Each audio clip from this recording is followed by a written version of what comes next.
Good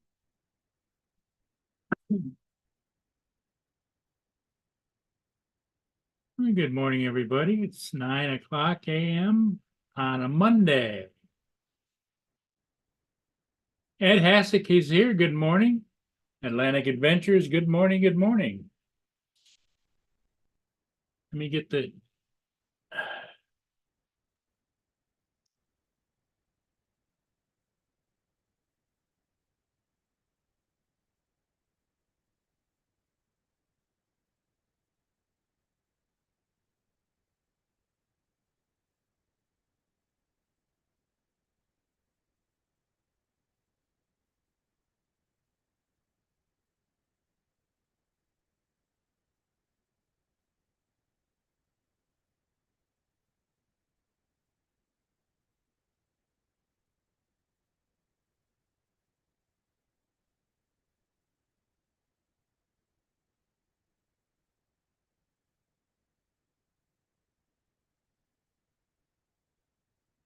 Yeah, we should be pretty much set to go. Whoever's going to join me, please.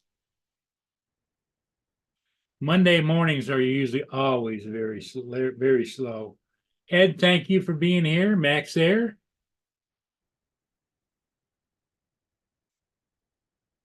And Atlantic Adventures.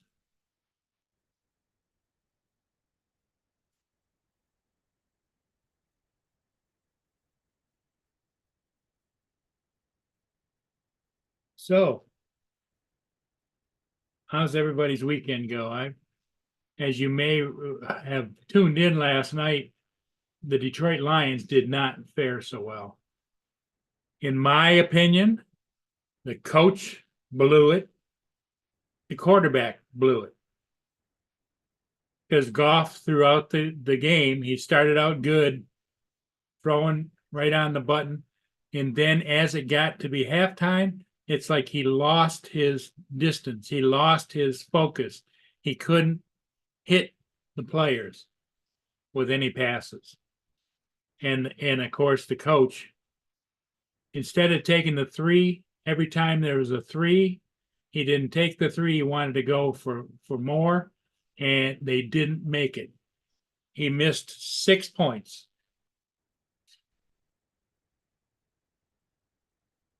So that's my opinion.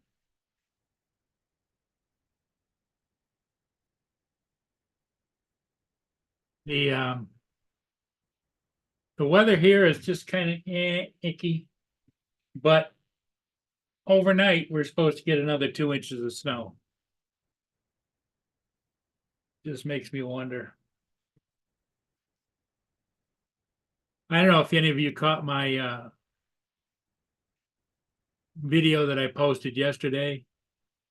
I took it with the Hotel Nano. It's not as, I don't think it's as good a quality as with the Air 2S, but it is what it is.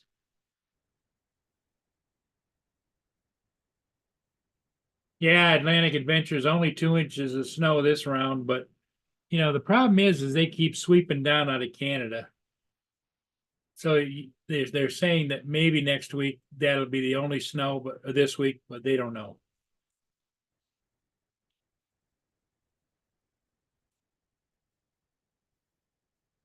Then again, you know how the opinion we all have of weather people. When they're reporting good weather for us, we're happier than hell. When they're reporting bad weather to come, they're not our favorite person. Let's just put it that way.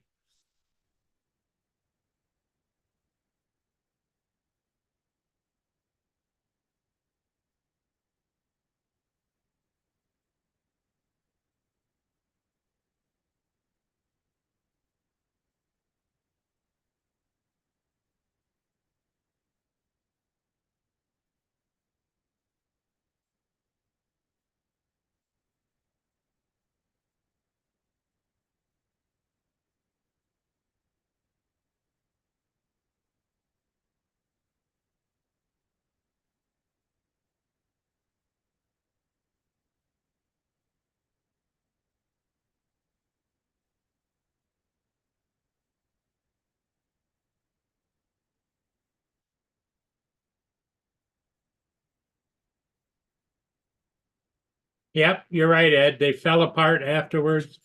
Goff couldn't hit the broadside of a barn throwing the football. Um, the receivers were dropping passes, but they weren't the best passes. Um,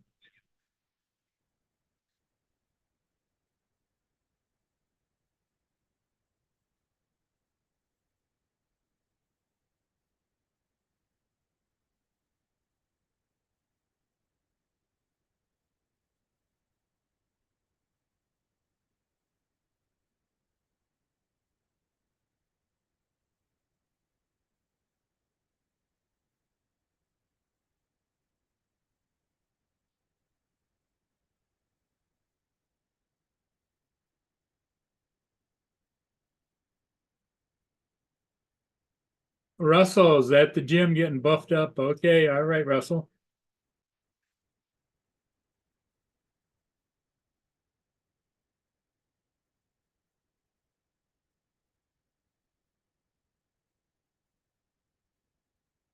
Hello, Kevin.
Sorry about that. I just got to call my tenant's cute little girl, Dallas, fell and they don't know if it broke her arm or shattered her arm. She's got to go to orthopedic associates and all kinds of things. But anyway, so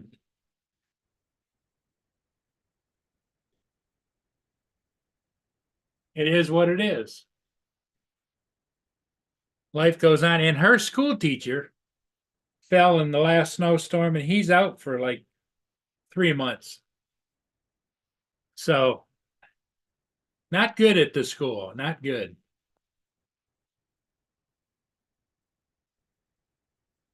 Hey, Frank, how's it going?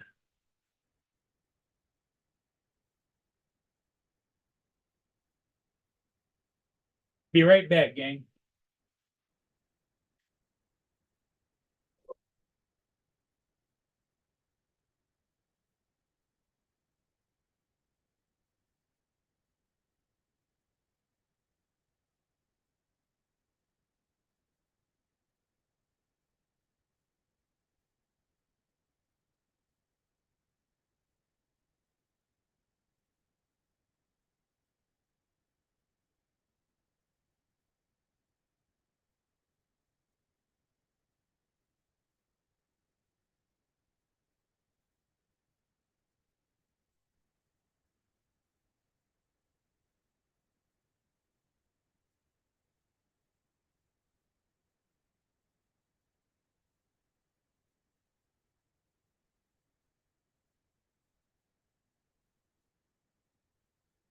Oh man. So yeah, it's painful for her. She jacked up her ankle and over in the schoolyard at the playground, she you know, kids don't think about things. And there was some ice on top of a sliding board where you slide across it, and it was really slippery. She fell and did a arm and face plant. So hang on a minute, I gotta take care of somebody at the door. Okay. Okay,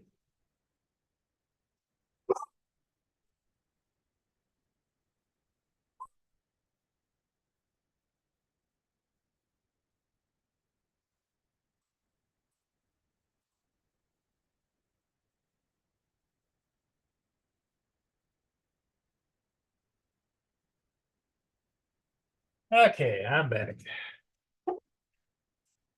Oh, today's trash day, and my neighbor had a question, so whatever.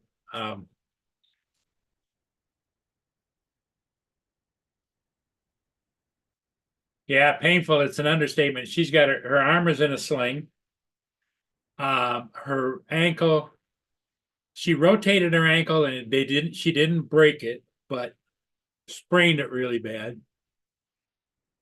And her other arm, she sprained her wrist, I think it was. So yeah, she's in pretty bad shape.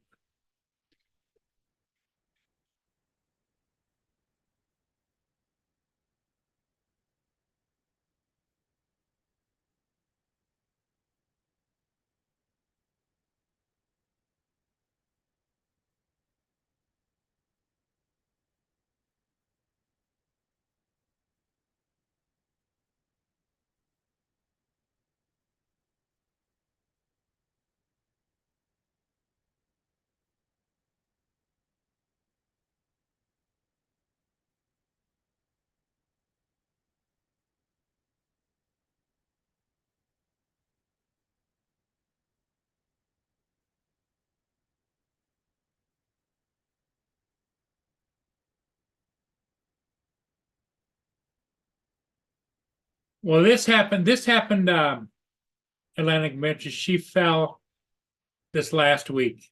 Hey, there's Dre. Hey, good morning, everyone. Morning, Dre. How you doing? Doing good. Yourself? It's 6:13 out there. Yeah, I had to run downstairs and get the trash cans out. Yeah, I That's have a why, trash day. My trash day's today too. yeah, and I took the day off. My wife and my one of my daughters tested positive for COVID over the weekend, so I'm staying home out of precaution of just make sure I don't come down with any symptoms or Sure. infect anybody at work. So I'll be at home for at least 2 days here. So that give me about 4 day window to see if anything happens to me. Now, what do you do at the end of that time period? Do you test it or? I haven't had any symptoms, so I don't think I'm having an issue. Sorry to anybody who's getting dizzy. I have my Osbot camera and it's having the issue of focusing as I'm adjusting myself, so I don't want to make anybody seasick. But getting back to your question, Paul, usually if you don't have any symptoms after about 3 to 4 days, you may not, most likely you don't have it. Right. We have the home test kits here and everything. That's what my wife and daughter did. They tested something. My wife had a sore throat since Thursday.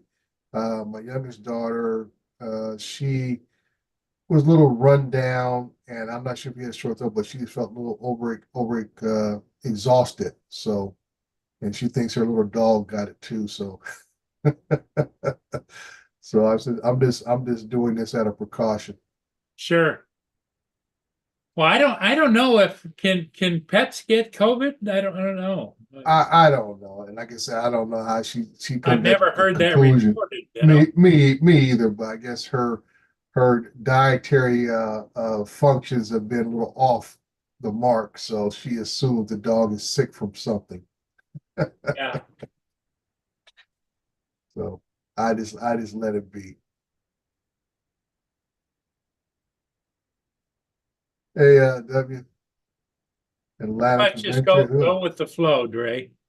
Yeah, yeah, that's about it. I mean, her dog is old.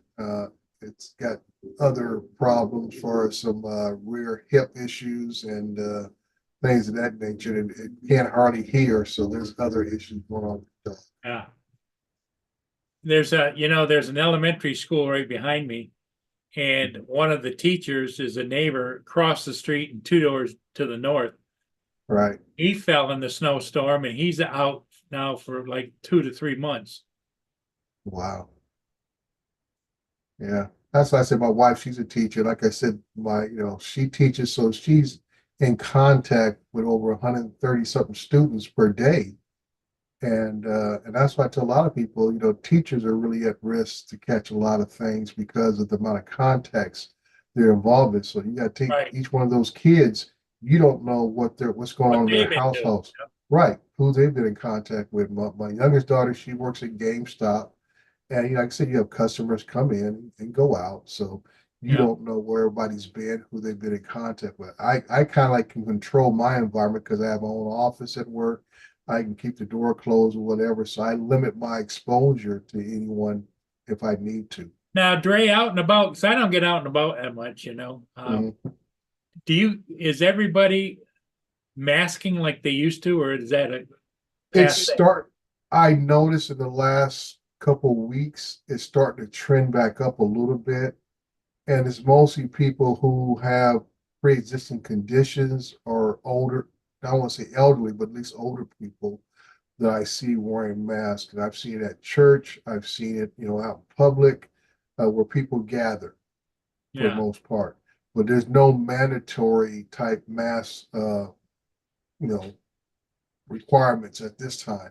It's just that, like I say, we're going through that cold and flu season, and a lot of times the symptoms are very similar to where you think you may have just a cold or coming out with the flu and you might test positive for COVID. Right. Well, I'm going through a period now where I've got to get used to not having my drone. Yeah, well, you got one coming, right? And last I heard Yeah. that the name escapes me right away, but somebody was sending you one in the mail from Virginia. So, and I was listening later on, and I know what you were going through. I heard you called over to the one of the tug services and the cutters or whatever it was, and Yeah. asked them to search. And I'm sure that was not close to the top three or top 10 things on their No, priority list. no. My thought, what Dre, was that because where the bridge is, on north of the bridge where the current's going down, Right. if they were going to ice break up in that area, they may Mhm. see something. Right. Yeah. Yeah. And like you said, I get what you're aiming for, but even if they go right past it, that's not going to be a top priority on their list. But I know your goal was to try to retrieve that SD card, SD card, that's right. yeah, as much as possible and go from there. But like I said the day when you came back, I've known over the years that I watched your show and the things you have done for so many other people. I Well, think this yeah, is just a opportunity for the community to reach back out to you and say thank you for what you've done, and here you go. yeah, and it's so wonderful for him to do that because it's supposedly a brand new one in the box. Yeah, yeah, that's great. So Is it a That's great. classic or is it a Mavic 3 Pro? It's a Mini 3 Pro. Oh, Mini Mini 3 3. Pro. Okay. Cool. Yeah, which is not a bad little drill. I don't know. Like I say, I don't know what kind of wins you get there on a regular basis, Paul. Yeah, But for what everybody says about the Mini 3 Pro, as far as the color science and the how it flies, you're not going to miss. I mean, not you're always going to miss your drone because that was your drone, but I don't think you're going to be getting anything with less capabilities. well, at Something some like that. point to a time, I might be able to put enough nickels together to get a. Because what I'm thinking, here's what I'm thinking is I got all this stuff here Mhm. for the Air 2S, Right. Yeah. extra batteries, the Right. everything, Hmm. and a case that fits it, and I'm ready to rock and roll with an Air 2, and I've Right. got the smart controller. So what I Right. was thinking is that if I kind of looked online and I can see you can buy drone onlys Hmm. where they were replacement drones, brand new. Right. What's Hey, up, TJ. Hey, TJ, Mr. Giggles. fella? How y'all doing this morning? Good, good. And, Yeah. and, and Paul, to that point, that is one of the things that people don't really grasp right away. that, most of us who've been flying for a while, we know we have to invest a little more in our package. As far as you say, you got multiple batteries, you have probably maybe one All or the two chargers, controllers. all that stuff. Right, all that kind of stuff that goes with it that you accessorize that drone with. So now you have all these accessories, and now you're looking at moving on to a different platform that the batteries don't fit in it, Oh, the accessories don't fit not on it. interchangeable. Yep. Right. Even the case itself is cut to a different size to Yep. match the drone you had. So now you got to say, do I sell this off, give this away, or whatever the case is with all these accessories? Because now I'm in a different platform with a totally different drone. Well, and the other those- thing too, Dre, as I get older, I get Yeah. pretty set in my ways. You Yeah, know, well, of course, we all do. That's just human nature. The Air 2, I knew what it was going to do, when it was going to do it, and how it was going to do it. Right, right. So I mean, like I said, that's just human nature. We like consistency, we like routine. Because like I said, that's the only way we get more efficient at what we do, because we do it on a repetitive nature. Yeah, I don't want to take away from the fact that out of the kindness of his heart, he's sending me that drone. That's Yeah. That- Well, that's kind of like the same situation that happened with my Mavic Air 2 when I was flying it when I was trying to catch the cruise ship. I don't know, going back to that. Yeah, I'll say I didn't have, like enough battery power, like 28% was to get like a couple pictures or whatever was okay for me. I thought that was okay, but maybe somebody had a signal blocker that day or something, or I lost signal, whatever it was, like well, the thing of it is if you push the envelope, and that's what I was doing the other day. I had plenty of battery, but I was trying to go get that snowmobile or ski-doo up underneath the bridge jammed in there, and I didn't see the wires over top. Boom. Right. Yeah. Hey, Paul, are you getting the RC controller or the N controller with that drone? I'm getting the new with the screen. Okay, you're hey, just so you know, hey, it's not a big learning curve. You'll be fine. You'll love it. Yeah.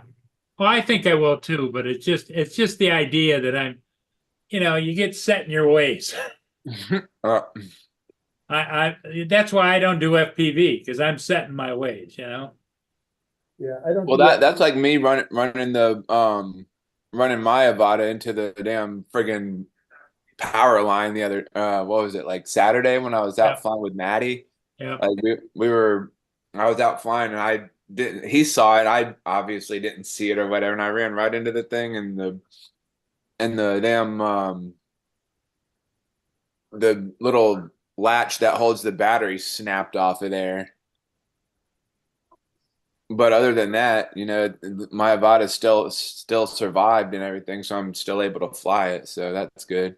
But Lance, did you get my message I sent you on YouTube, my YouTube channel? All right, cool. Yeah. So Are you flying with the controller, Lance, or you do still have the motion controller? Oh, you still got the motion controller? Yeah, I need to get the RC. I find it hard to spend $200 when I probably won't use it because I won't be coordinated enough. Well, it's kind of the same thing, you're using the sticks or whatever. It's a whole lot better with the RC controller. So hey, can I ask you a question? What's that? So, say I just wanted to fly normal and sport with the sticks. Could I do that? Yeah, you can still fly like there. Okay, so I'll show you on the controller. you're talking about the different modes, right? Yeah. All right.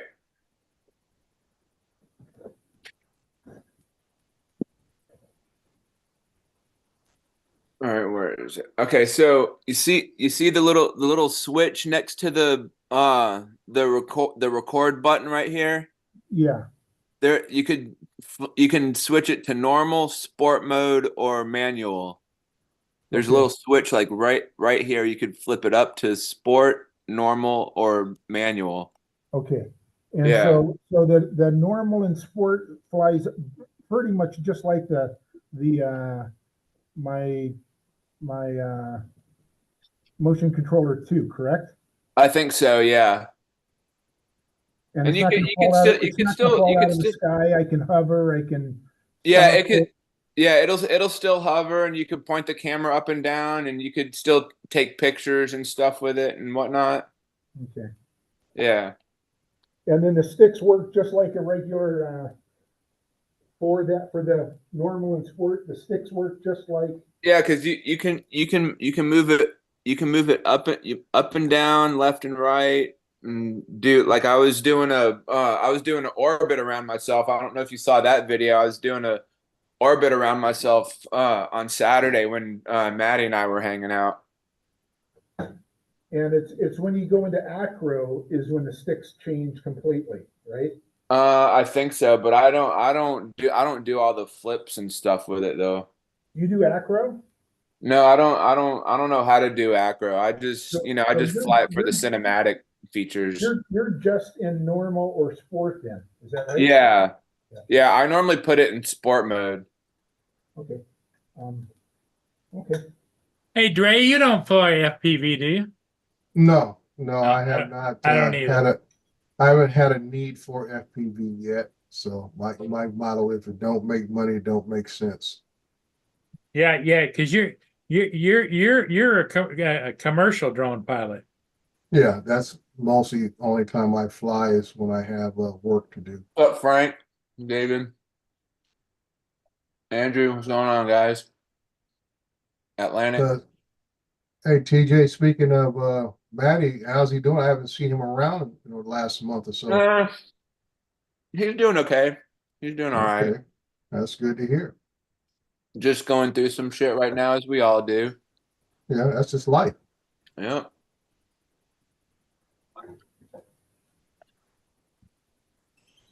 So Lance, what But you got going? a lot. I don't really care what people say about him. I think he's good people. He knows his shit about drones and stuff, and I enjoy his company as much he enjoys mine and stuff, and we get along. So it's I don't know why people you need to quit hanging out with him.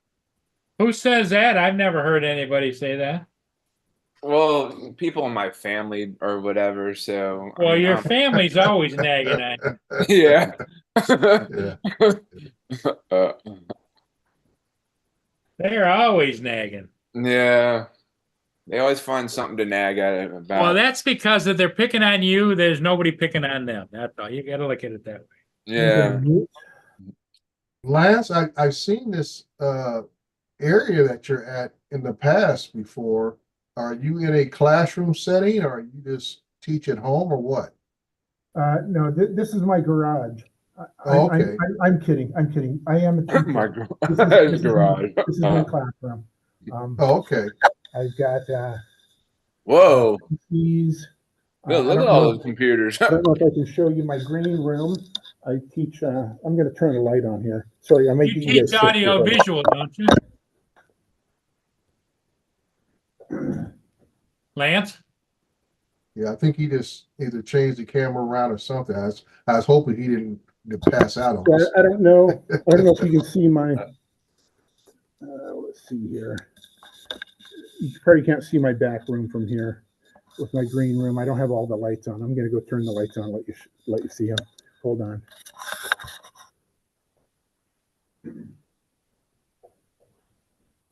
Now, Lance, you teach audio visual, right? You must I don't not. know. I don't think he can hear you, Paul. He went to another office, his back office, to do something. Yeah, I noticed that. Can you see my broadcast game back last there? night? Lance, okay, that's- Lance, you teach audio video, right? I do. I teach broadcasting and photography. Okay. Oh, okay. Yeah. And Well, that's kind of like TJ when he's out in public. He teaches broadcasting and giggles.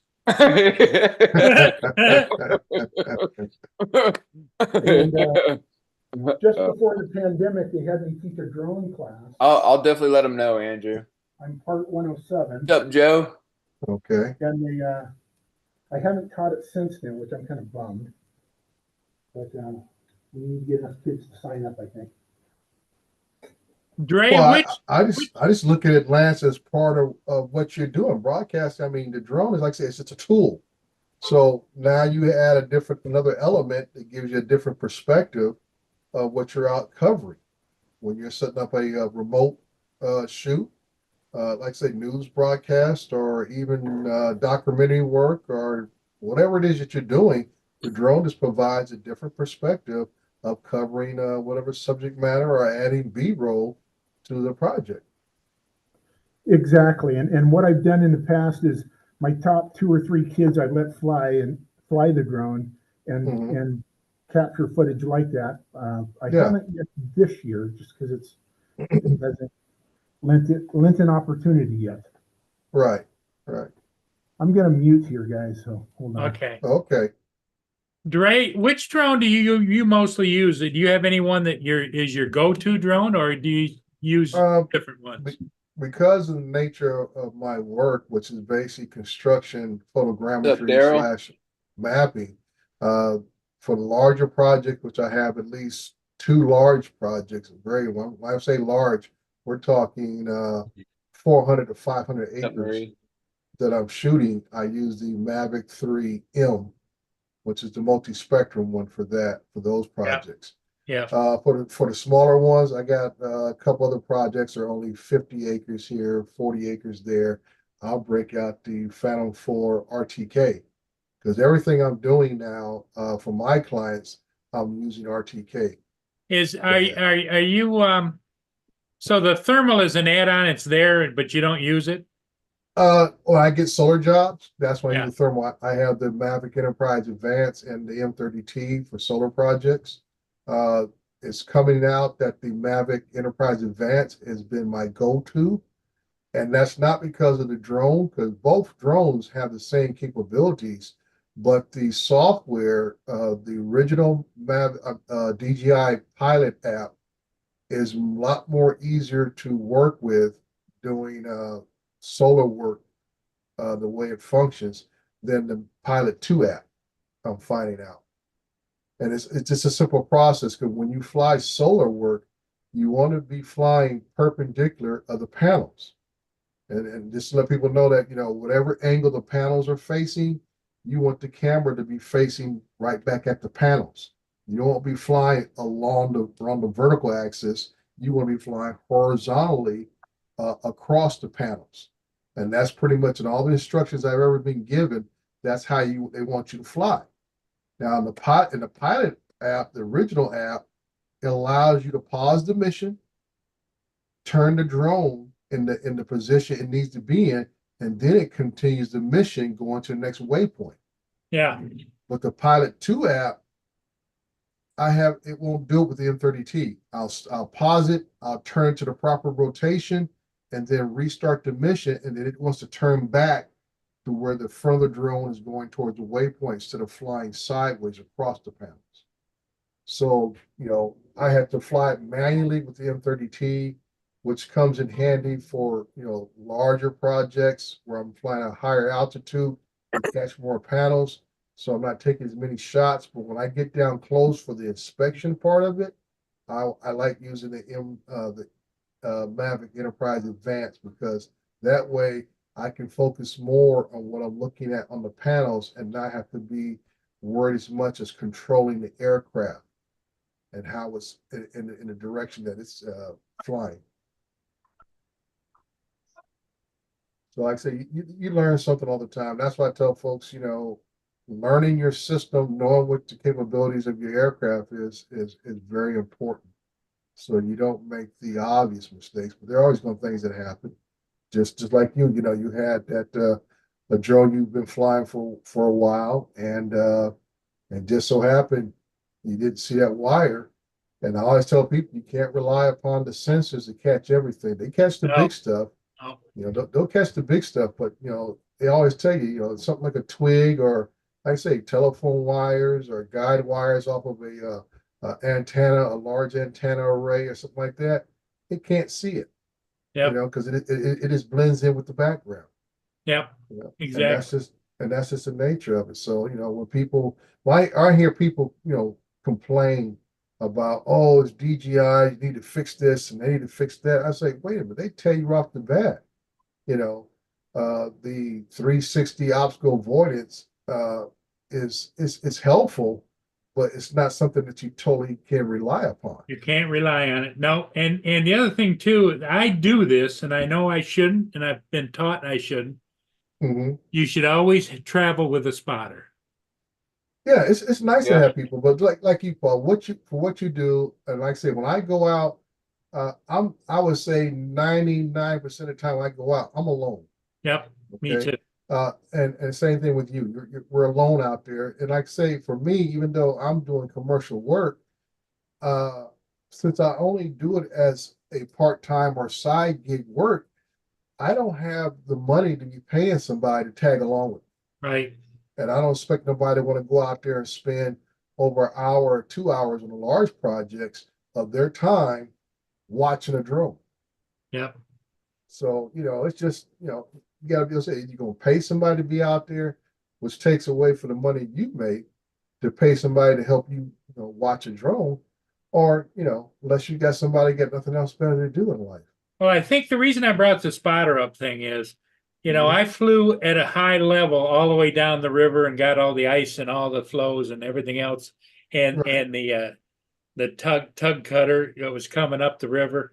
I flew down probably about 3 to 5 miles and got all the way back. And when I came back, I thought, well, maybe because here's kayaks and other things that are floating on top of all this shale ice, Right. because and I thought, well, somebody said that there's a skidoo or a sea-doo up underneath Mhm. the bridge jam. Right. And I Mhm. thought, well, maybe I'd like to get that. So I came down and was going down towards it. And all of a sudden, man, just flip, and down it went. Yeah. Because Yeah. there's power lines just north of the bridge going across Yeah. it. Mm-hmm. That was really what Daryl. Now Daryl goes out and he flies his, top end drones. He's flying the M300s. He's flying the M350 with these $10,000 lenses on them, Yeah. and he flies alone, and Yeah. he's traveling across the country alone. Yeah, he's And I'm going to new areas.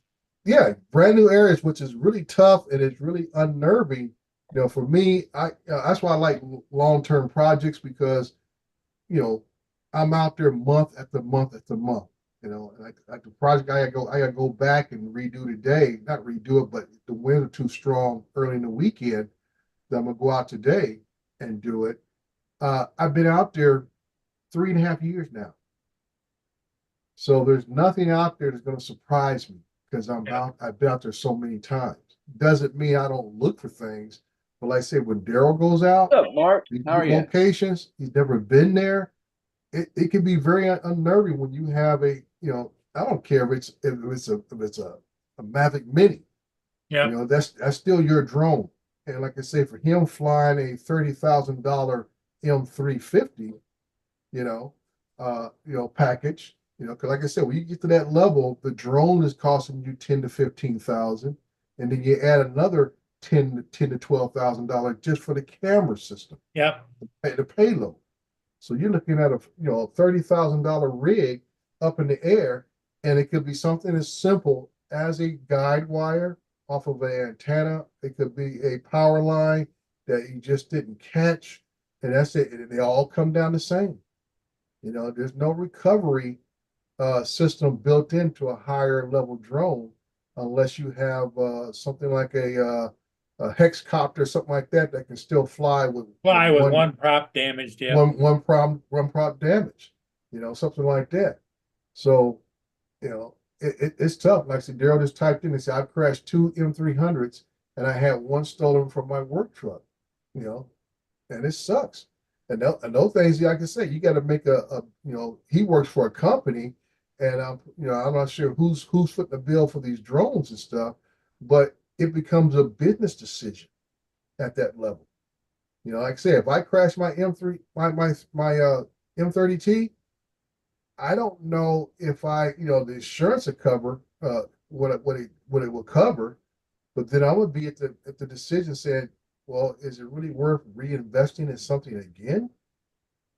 You got to start making decisions like that. or do And you want to move? especially the bigger drones, always you're hanging a camera underneath it, Right, you know, right. so You, it's you like, have that extra weight. yep, And like Daryl just typed in, he said you can land a M300 with only 3 working motors. And they say the same thing about the M30T. 3 working motors is supposed to be able to land, but it ain't going to land as softly as it would land if it had all the motors working. It'll get to the ground without, pancaking itself. yeah, But like I say, it's just a matter how you could suffer some damage. Not a total, but some damage can still be had and stuff. But you know it's tough. And like I said, then the next thing is when you have a crash, uh, it's just human nature that your confidence is a little bit shaken sure, in the device. Like I said, Billy Kyle just had one go down on him yep, over the last week or so, and he put the video out. And like you said, all of a sudden he's flying and he gets a ESC error, and he's trying to bring it back home, and it doesn't make it. And you never know, it could have been the flight before that issue. It could be a manufacturer defect issue. It could be any number of things that cause that error to pop up on the screen, and you never know. And like I went back and forth with a guy on a subject a while back, and he was questioning about something. I told the guy, I put as much faith as you do every time I put my drones up. I hope it does what I expect it to do, but I don't know until it returns. Daryl's most expensive crash was with an M300 with the payload attached. DJI Enterprise, it was almost $6,000 worth of damage. Yeah, Holy shit. That's crazy. yeah, yeah. So, and so like I say, it shakes your confidence as a pilot to a certain extent, which is human nature. I mean, you crash a manned aircraft, you crash a drone, you're gonna have a little more hesitation, reservation about the things you used to do. Yep. You become a little more meticulous in your pre-flight, just in case it's something you might have missed the last time that could have, helped you, not have a crash. But I mean, just like when mine flew up, mine flew away last August, uh, you know, and I'm like 8 batteries in.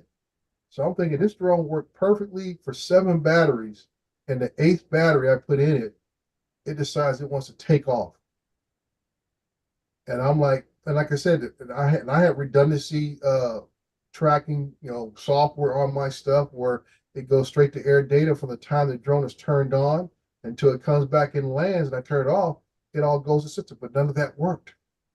I couldn't find any way to figure out why that drone took off the way it did, because even though I took the precautions of trying to put redundancy into the tracking of the drone, into what the drone has built into it and everything else, all that failed. Every last bit of it failed. Daryl said that his 2 M300 crashes were because the UGCS overriding the DJI flight controller created an issue. Yeah, for those who don't know what UGCS is, it's a mapping software. That's what UGCS, it's a mapping software. And that's why I tell a lot of people who are trying to use a lot of these smaller drones, like these Mavic Mini 3s and 4s, and think they're going to go out and do photogrammetry and mapping work.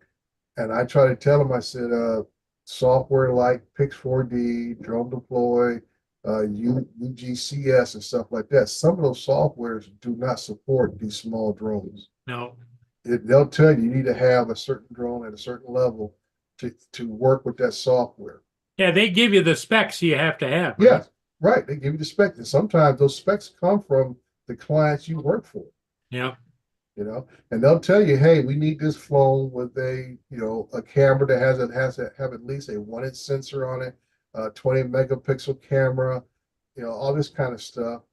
And that's it. So like I say, guess what? Now all your mini drones are all discounted. The last 1-inch sensor drone was like the one you had, the Air 2. Air 2S.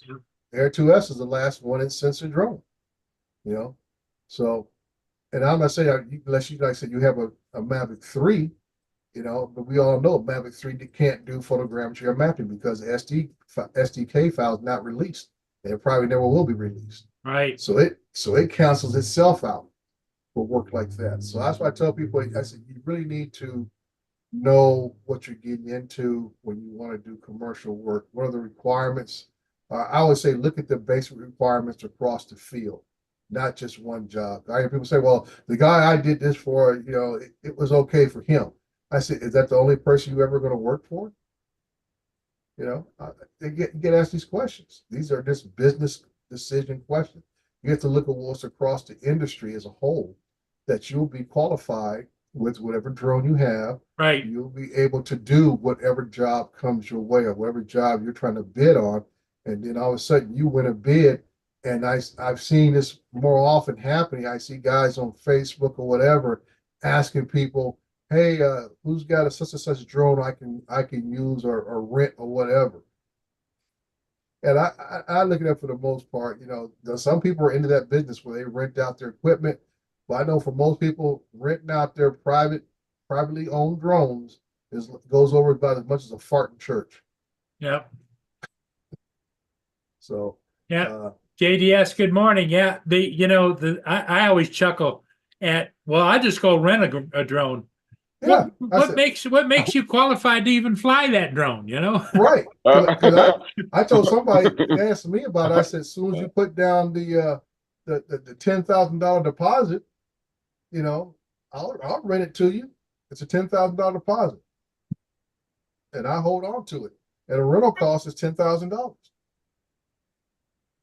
Because, like I said, I don't know what your qualifications are. I don't know if you've ever flown this drone before. JDS says he just flies for himself. Everybody else can just buy their own drone. That is the true nature of this business.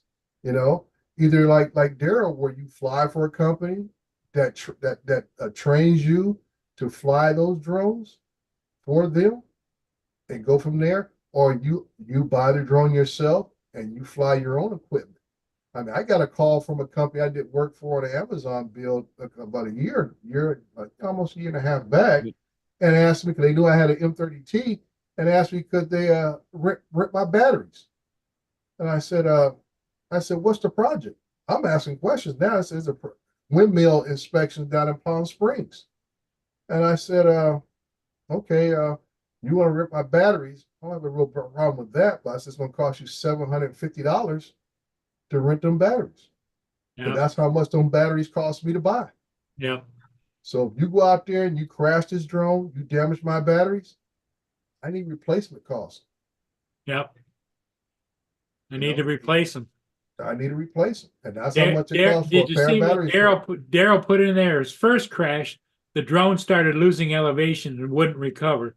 The second drone, I believe, the laser hit a creek, dropped, and flew the drone into a tree. The laser. The laser sighting on the camera. Oh. Yeah. And that's what I'm saying. Daryl just tell you these are things can just happen with no real explanation. It could be software issues, it could be mechanical issues. All we know is the drone goes down. Yeah, and you're on the spot because your mind's still trying to go 1,000,000 miles an hour, but the drone is reacting 2,000,000 miles an hour. Right. I mean, I got to tell a lot of people when something occurs, there is a delay even between your controller and the drone. Yep. So about time you notice that something's going wrong, the drone is 3 steps ahead of you. Yep. So, like I say, if you're at 400 feet, by the time you get that information, that drone has already fallen about 150 feet or 200 feet getting to the ground. Or pancake. Yep. Yeah. So you don't have much time to recover from whatever's going on. Not at all. Yeah, he says using terrain following, which is what I use on my drone. I use terrain following with a couple of projects. What I use every month on a housing development project. With I see. So the software for that turned off his anti-collision sensors. Yeah. And these are things that you have to deal with because, like I say, you don't know this right off the bat until you activate this stuff. and then you'll get a message saying obstacle avoidance turned off or no longer functioning. And you're like, what? Yeah. I didn't know that. I wouldn't even use this crap if I knew that. I say, hey, you're stuck. Well, and besides that, on my my smart controller, all of a sudden you get a little message, and my old eyes, I got to go look. What the hell's that? Yeah, yeah, I agree with you, Paul, 100%. My eyes the same way. I said, especially being out there in the daylight, where Yeah. even though these screens are a lot better than they were 6, 7 years ago, Yeah. but it's still not like watching TV in the house. Yeah, because Well, you're looking at a screen about this big, and it gives you a Right. little up here in the corner. It's like, what the hell is that? That's why I fly with my iPad so I could see like a whole lot bigger and wider.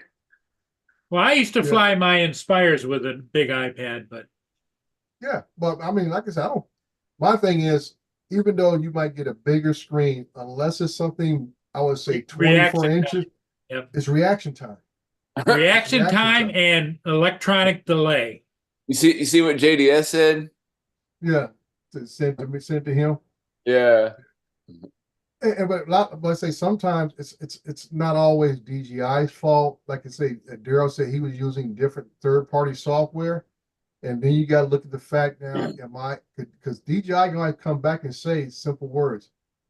It's not under warranty if you're using third-party software. Yep. That's why you got to have your own insurance. So I can Always tell be people, I said, prepared, right? yeah, that's it. I said, when you're doing commercial work, Care Refresh might help you get a replaceable drone for a couple of dollars, whatever the case may be. But if DJI starts asking a lot of questions on the who, what, where, and why, and they come to determine you're using third-party software, they're actually technically off the hook. Randy, what's up, bud? So there's a lot of things that can come into play when you are using third-party software that if you are not prepared financially, as far as having insurance for your whole damage insurance, things of that nature, you could be hung out to dry quite easily. DJI is not your fallback or your fail-safe system to go to and says, hey, my drone crashed. And like I say, you got to have the proper insurance to be out there. Like I say, my insurance for, I would say, I only had one job that required more than $1 million liability coverage. But that $1 million is usually much standard. But that's just here for me in California. It may be higher in other states. Because basically you're just a contractor. Just like a construction company, just like anybody else out there, food service industry, wherever else. You're just a business person. And there's a certain level of mandatory liability coverage for injury and accidental death coverage you got to have to operate as a business. And usually $1 million is standard. And then what I've seen where I kind of get chaps my high is that when you get this insurance for drones, unlike a car where you pay monthly if you want to, or you can pay it 6 months or whatever case is, a lot of times they want the whole amount up front. The whole amount up front. And like I say, on average, what I've seen for me out here in California, it's an average of $600 per drone. I have 8 drones. So you just do the math on that.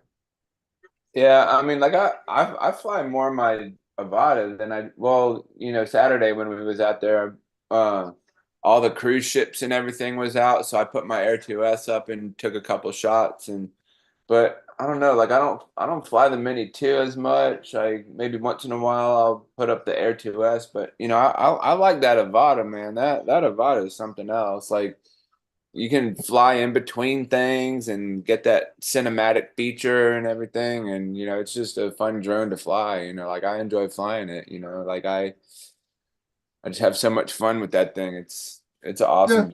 Yeah. I tell people all the time, every drone has a purpose for what you may want to use it for. Yeah. And people ask me, how can you not get one? I said, well, I don't see a need for it. I don't fly for fun. To go out and have a good time, relax or whatever, like a lot of other people may do.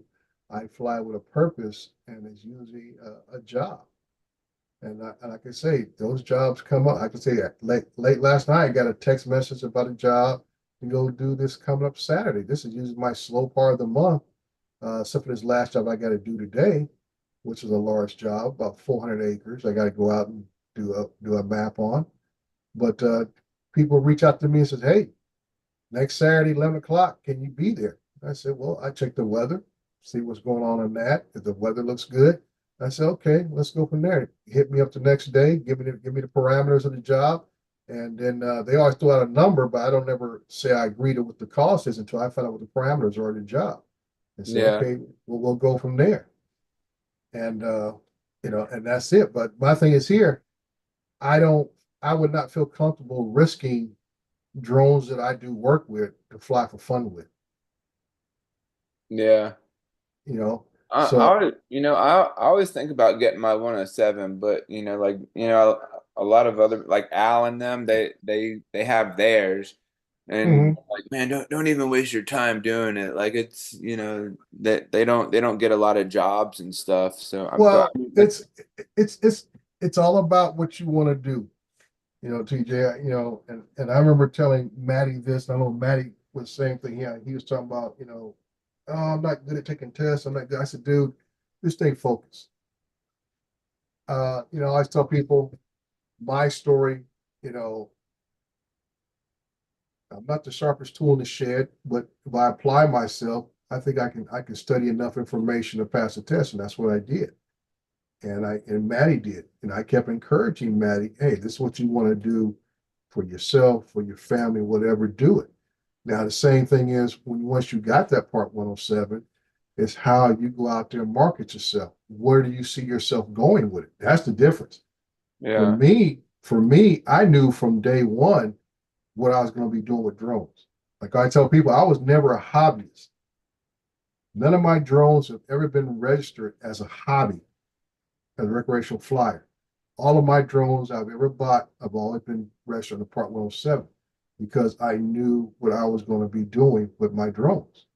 So I didn't fly around. I practiced, learn how to fly, learn how to do a lot of stuff. All the things I do, even with third-party software, I learned to do it manually first before I started learning how to use third-party software to get the jobs done. So like I say, I bought my first drone 2018. I passed my Part 107 test April 2019.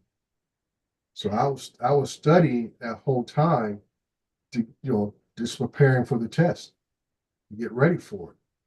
So I already had a goal in mind. I already had a business plan in mind, how I was going to bring this into what I was doing every day. At the time, I was a inspector. So my original goal was I would use this as a tool, as an inspection device to save on the wear and tear on my body as I get older and start aging and stuff. So I don't have to keep walking these 1 million square foot warehouses every day of the week, wearing out my knees and hips and feet and everything else, walking around these construction sites. So I found a better way to get the job done. Turned into a regular business was a long-term goal, which that I'm at that phase now. I'm no longer inspecting every day. Now I'm in a position where I'm in an office and I am planning stuff out all the time. See, now I'm paying for my knowledge of what I do know about job safety and all that kind of stuff. Well, and you've learned over the years what you can and cannot do. Where Right, somebody that hasn't got a clue says, "Hey, can you do this?" No. right, right. And that's why I tell a lot of folks, I say, take from some of your own experiences. A lot of folks jump in and the first thing you want to say is, "Oh, I'll just go out and do real estate." That's all we do. I said, dude, everybody does real estate. Everybody does real estate. Yeah. Everybody. That's why the market is so saturated. And then guys complain about the lack of money in it. I said, dude, this is not 10 years ago where you might have been the only drone pilot in a 100-mile radius. Now you got 3 or 4 drone pilots just on your block alone. Yeah. So now the field is saturated. That means the value that you once had is no longer there. So that's why I ask folks, what are you bringing to the table? So I always tell people, I said, if you're new to this, What else are you bringing to the table? Now I look at what Lance is doing. His profession is broadcasting. Okay, he teaches this to students. Yeah. So his background in this is his added value, where Lance understands camera angles, camera settings, all the thing, pre-production setups, post-production breakdowns, and everything else. That's his added value to what he brings to the table. Just like for me, 20 years experience in the construction industry is what I bring to the table. And that's why I stay in the construction industry with what I do.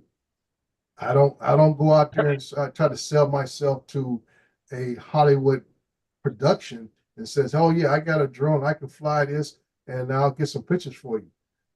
If you put me and Lance as the two last people qualified for the job, they're probably gonna pick Lance Yeah. because he has a background in it where I don't. Even though I might have been flying longer than Lance, Lance has the background that they're looking for, and gives them confidence that he understands what they are looking for and what the expectation level needs to be met. And that's why I Speaking of tell which, people, where did he go? oh, he's probably getting set up for his class, or whatever the case may be. Or he might be out flying. I know he picked up the Avata.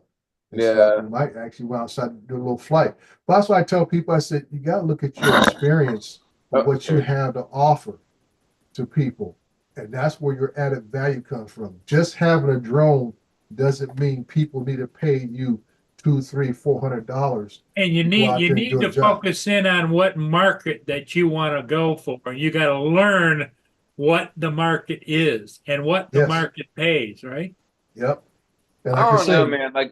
I always tell myself and tell others, like, man, I don't know. I think I'd like to try to get my 107, but man, if I just do it by myself, I'll keep putting it off and putting it off. I need like some motivation. Like I need like a study buddy or something like that. Well, the Well, sad see- part about it is if you want to go into commercial drone piloting for money, you don't have the personality for it. You'd need an agent out there. Because like you say, you're not a self-starter. So therefore, who's going to go out and get the jobs? Who's going to go out and promote it? Who's going to go out and say, I can do this, this, this, and this, make your life easier because that I can do this. And I don't Yeah. see TJ doing that. I'm not trying to be nasty, but I'm just saying your personality isn't that kind of a go-getter. Right. I don't know. and Paul hit on a very important part.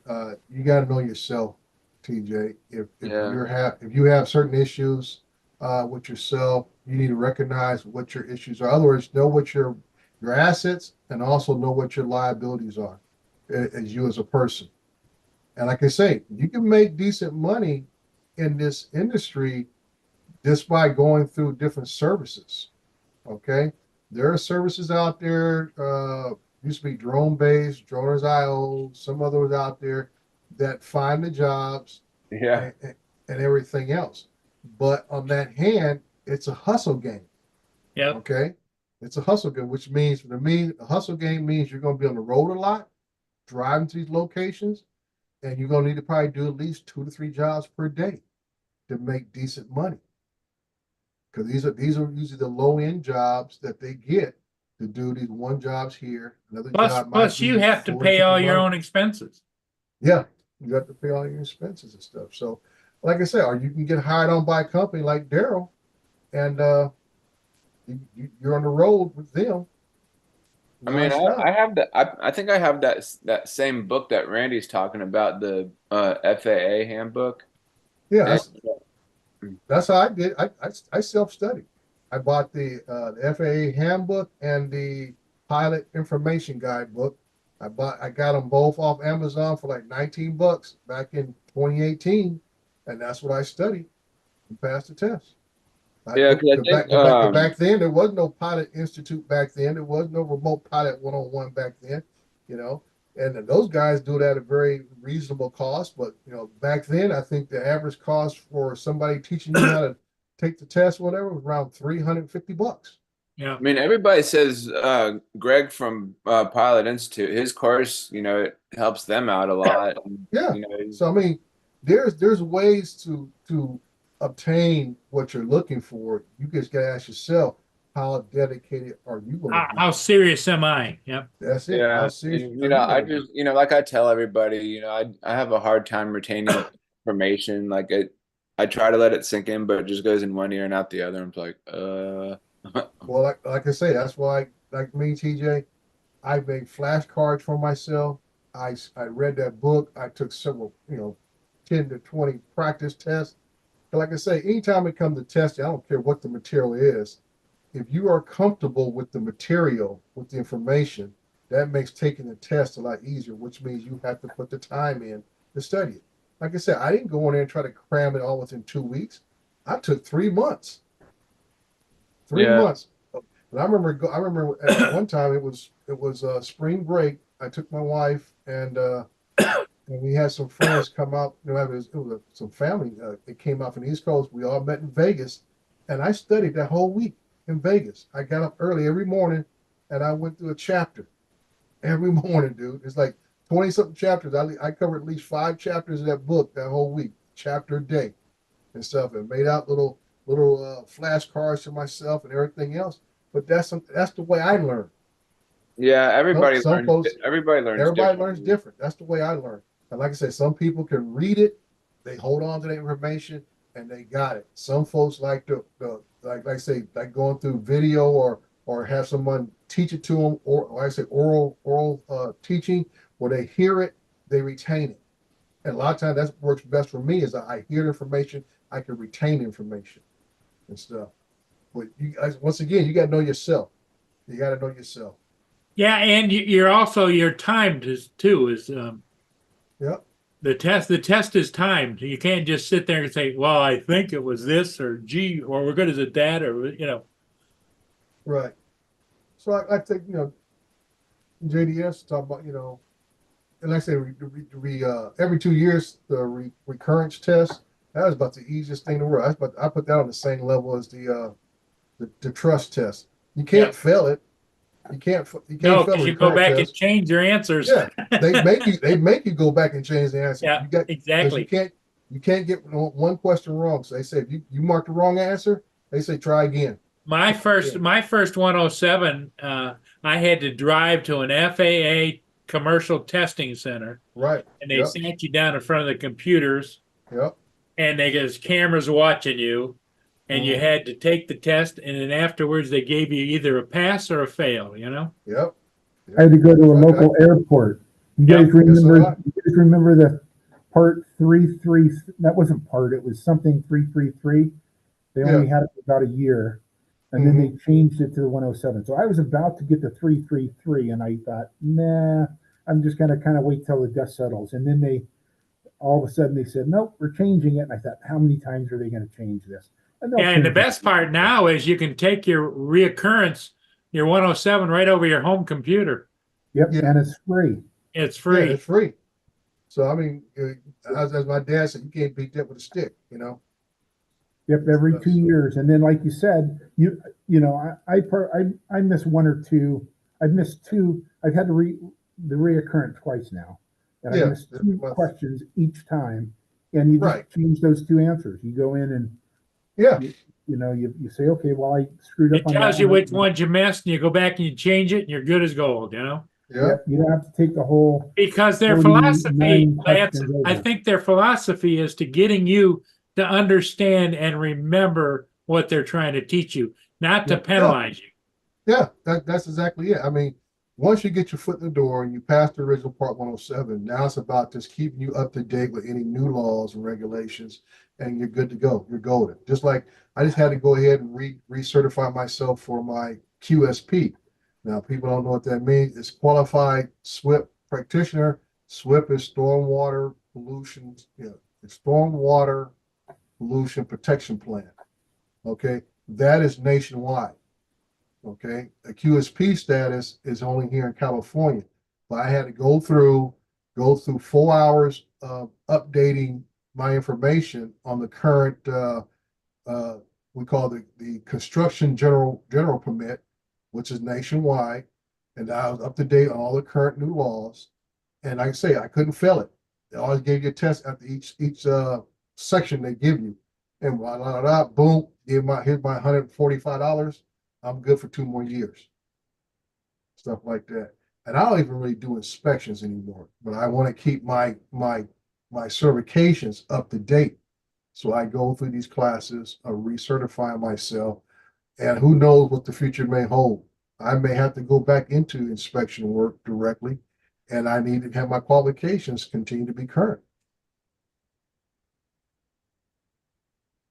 So it's like I said, that's just life in general. And I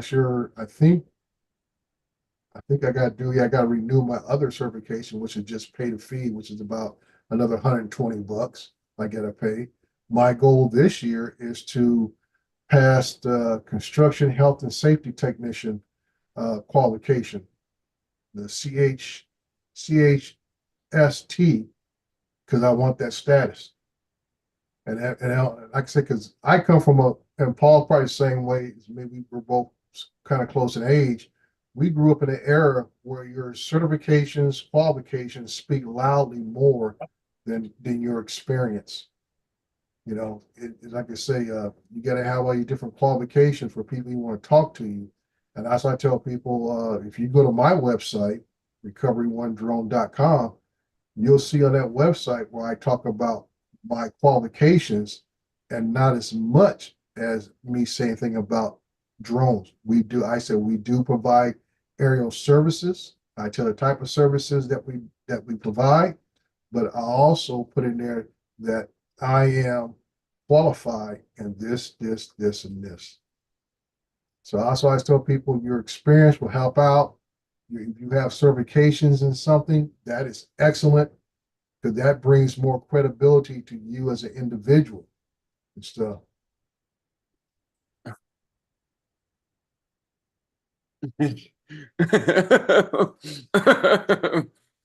uh, Justin. uh,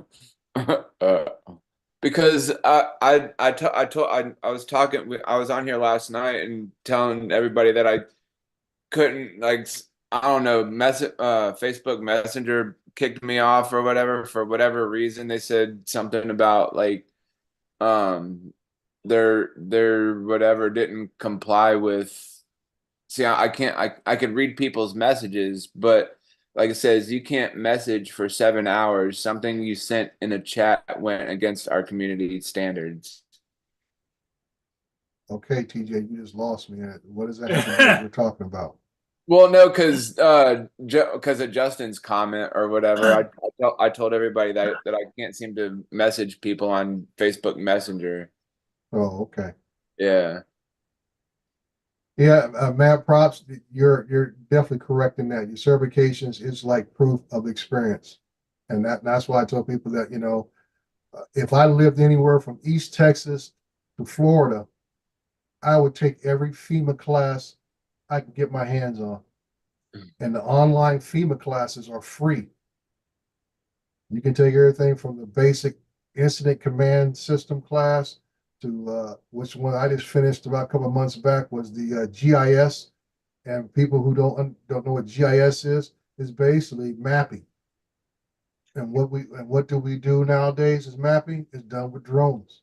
And what's the most helpful thing in a natural or a disaster area is up to date maps of the area.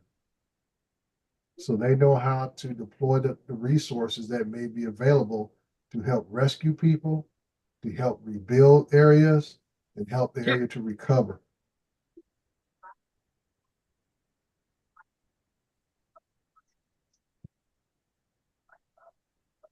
So I can say, it's about how much you want to dedicate yourself in being in promoting yourself to it's Yeah. I mean, like anything else, we go to doctors when we're sick or whatever. Why? Because they're doctors. You don't go down the street to the local voodoo lady and tell her to shake some bones and try to take care of you. You go to Yeah. the doctor because it's a doctor. We Yeah. rely upon his qualifications to take care of us. So I tell people, I said, just because you bought a drone doesn't make you an expert in anything. No. Yeah. Yeah, man, prop. I have an OSHA 30 status.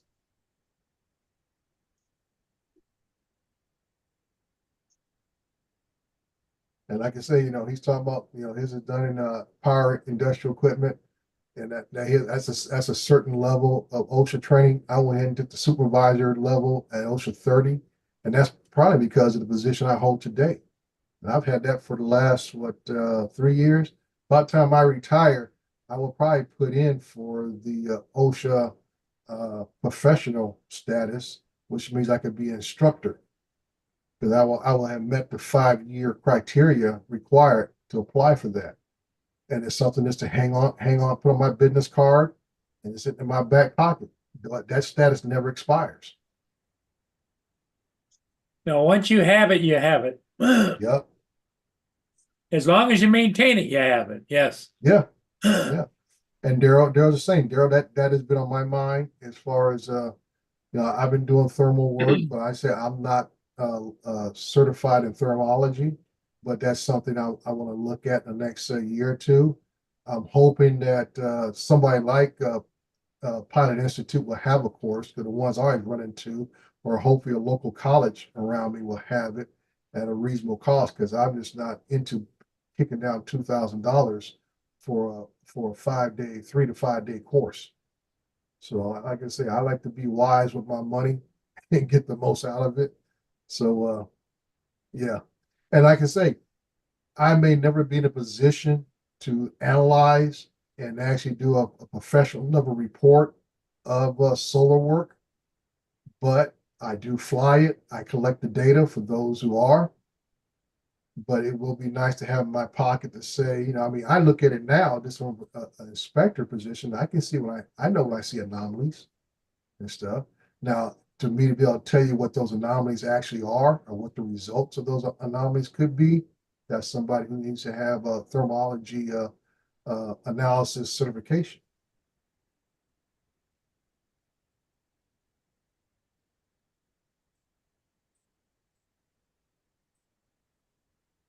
Oh, Daryl, I'm a veteran too, so let me know where you found a free course, dude, because like I know, it's very expensive, and it's only like a 3 to 5 day course. I said for $2,000, I'm like, man.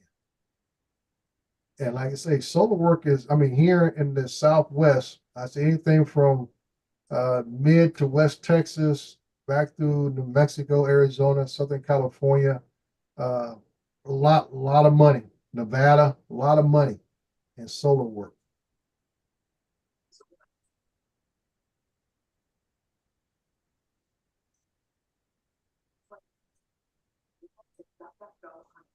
Yep. I appreciate that, Daryl. So anyway, TJ, you got to think long and hard about if you want to be a 107 pilot, and then if you get certified, what's your next step? What's the step after that? What's the step after that? What's the step after that? It's not like you just go and hang a shingle at the curb. Yeah. Yeah, I don't know. I want to start making money and stuff, but And a commercial drone pilot doesn't fly FPV. yeah. Well, I won't say they don't. True. That is not true. Like I say, FPV is making big inroads It's in the inroads, commercial yes. work. Inroads in the commercial work, and mainly it's in the entertainment industry because of what you can do. I shot a bowling alley and got paid for it. Not as good as the one that went viral, but Right. I shot a bowling alley and got paid for it. All right, Randy, Right. don't work too hard out there. And that's what I'm saying. In the entertainment industry, as far as doing promotional stuff, like Lance said, he did a promotional thing for a bowling alley with an FPV, something that would not be as accessible or easy to do with a regular size or camera drone. FPVs are designed with their small form factor to be excellent tools for that type of work. Well, and the other thing too is camera quality has increased for smaller packages. Back in the old days, if you wanted a good camera on a drone, they were big. Yeah, you had to mount it on there. Yep, that is correct, Paul. I think I don't know if you guys saw Mark Fisher's little thing he did for the chicken place over the weekend or last week. And he said he did that with a Pocket 3 camera and a Mini 4 Pro. And he said, and once again, he knew what he needed. Mark knows camera systems and he knows how to get the shots. And he said, it's only going to be for Facebook. So I don't need to bring out the high dollar, you know, $4,000, $4,000 or $5,000 DSLR full frame camera system for this. I can shoot it with this and use this, and it came out awesome. And it came just out all awesome. depends upon the customer, what they're looking for. Yeah, well, the thing is here, it was a Facebook ad that he was doing for a local restaurant. And I said, well, we all know Facebook doesn't go no higher than 1080p max, if it even does that. I think it stops at 720 for Facebook. And so the quality factor, that was only needed only to be at the level. So even though he shoots the Pocket 3 at 4K 60 frames per second, the Mini 4 can shoot at 4K 60 frames per second. So it's gonna maximize the FPS level of a 720p in result. Even though it might all be 4K, when he shoves that down Facebook, it's gonna make a 720p look as crispy as it can ever look. Because it was shot at a higher level resolution. And now that means every bit of 720p is in there. Because believe it or not, when you get things that were only made at 720p or only made at 1080p, it doesn't actually hit the top of the meter. It has a range where it operates in, but it doesn't hit the top of the meter. And I'm sure Lance can attest to that because that's what he deals with in production work, is that whatever you shoot in, you always want to shoot something at a higher level to push it, to get the most out of it, that when it shows on a lower level, end result, it looks extra great. And that's why I tell people when I see some of their stuff on YouTube and stuff, how some folks' stuff looks really good and other folks' stuff doesn't. And a lot of times I can tell that, okay, either you shot this at a lower FPS or you rendered it at a lower FPS than whatever the case may be, which gives you a poor quality on the end. And that's why I always tell people, shoot at the highest level you can. 4K 60 is kind of like the sweet spot. That way, 60 frames per second gives you room to edit and post if you need to, and you're not losing anything. I remember when I first got this thing, and Lance can probably attest to this, that 24 frames per second used to be the ideal frames per second. And I said, well, that's great when I'm dealing with high value cameras, that I'm getting everything I can. But when I'm using a little drone camera at 24 frames per second, and then I go through the process of editing it and then rendering it up to YouTube, it may come out all choppy.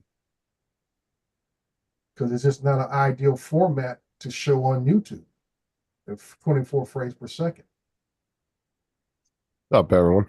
Hey, Hold on, What's up, Justin. Justin.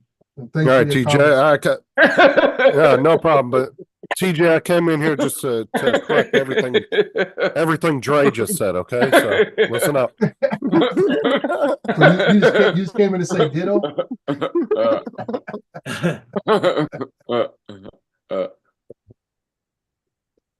Oh goodness. I feel like this, TJ. I bugged Maddie for months, for at least a good 6-7 months, to just encourage him to go do this. I know he was looking for something to do besides what he was already doing in life.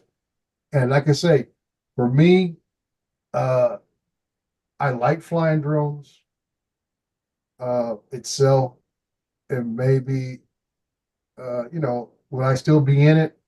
I'll put it like this: it'd be hard to justify the money I spent to my wife if I wasn't making any money. Yeah. That's just the whole thing. It'd be hard to justify what I spent. Yeah, I mean, I enjoy flying too. Like, it's fun, it's exhilarating. Like, it takes a lot of shit off your mind or whatever. But like, I also used to shoot pool a lot too, and I don't even do that anymore. Like, I want to get back into shooting pool at some point. Maybe get back and get on a league again and start doing that again. What's up, JDS? I mean, Well, speaking of that, TJ, the money I make from drones pays for my other hobbies. oh, there you go. That's why I look at it. It paid. I'm big into home theater, so that means I get to go out and buy a nicer TV, or I can buy more audio visual gear, all this kind of stuff. I mean, I have home theater systems, master bedroom, family room, even this office is gear behind me here. You know, it's all home theater gear, and this little 3.1 setup I have in my office, and this little 100 square foot room I'm sitting in. So, like I say, it's just extra money I don't have to take out of my family budget every month that I get to spend. Yeah. You know? But see, the Well- thing you got to remember, TJ, is Dre is the gold standard. The I don't know about all average, that. the average commercial drone pilot doesn't make that kind of dollars. I'm not making a killing. I put this here. I turn down more work than I accept. And that's Why do only you because turn jobs down and not accept? Well, it? he's got a full-time job with the Yeah. city, so I have a Oh. full-time job. And like I say, for the amount of work, and I'm not bragging when I say this, for my full-time job and the money I make from drones, I'm over six figures. TJ, I don't want to make you to walk away from here. Oh man, I need to get my 107. That's going to be my ticket to future, and I'm going to be a star, and I'm going to have. I'll get all Right. the this. hell? Nope. Out there right now. Nope, you're not going to be a star. Yeah. He's like Taylor Swift got her 107. Yeah. Truly, I mean, I know there's more people out there who do this, whatever case, but you want to look at a true gold standard. Hey, Oh, shit. I'll wait hey, till he Dre, catches his Dre, breath. can you see TJ on the side of a movie theater, a movie shoot, sitting there going, hey. Oh, there's money in professional FPV, but you got to be really Well, good. there's money in it. a lot. Gotta be a I'm hustler. trying to wait for TJ to catch his breath, wherever that might be. Next 10 minutes. My bad, TJ. Now, Paul's egging him on now. 'Cause you know he can't stop laughing once Paul keeps egging him on. And you know what you watch for is the veins on his forehead to pop.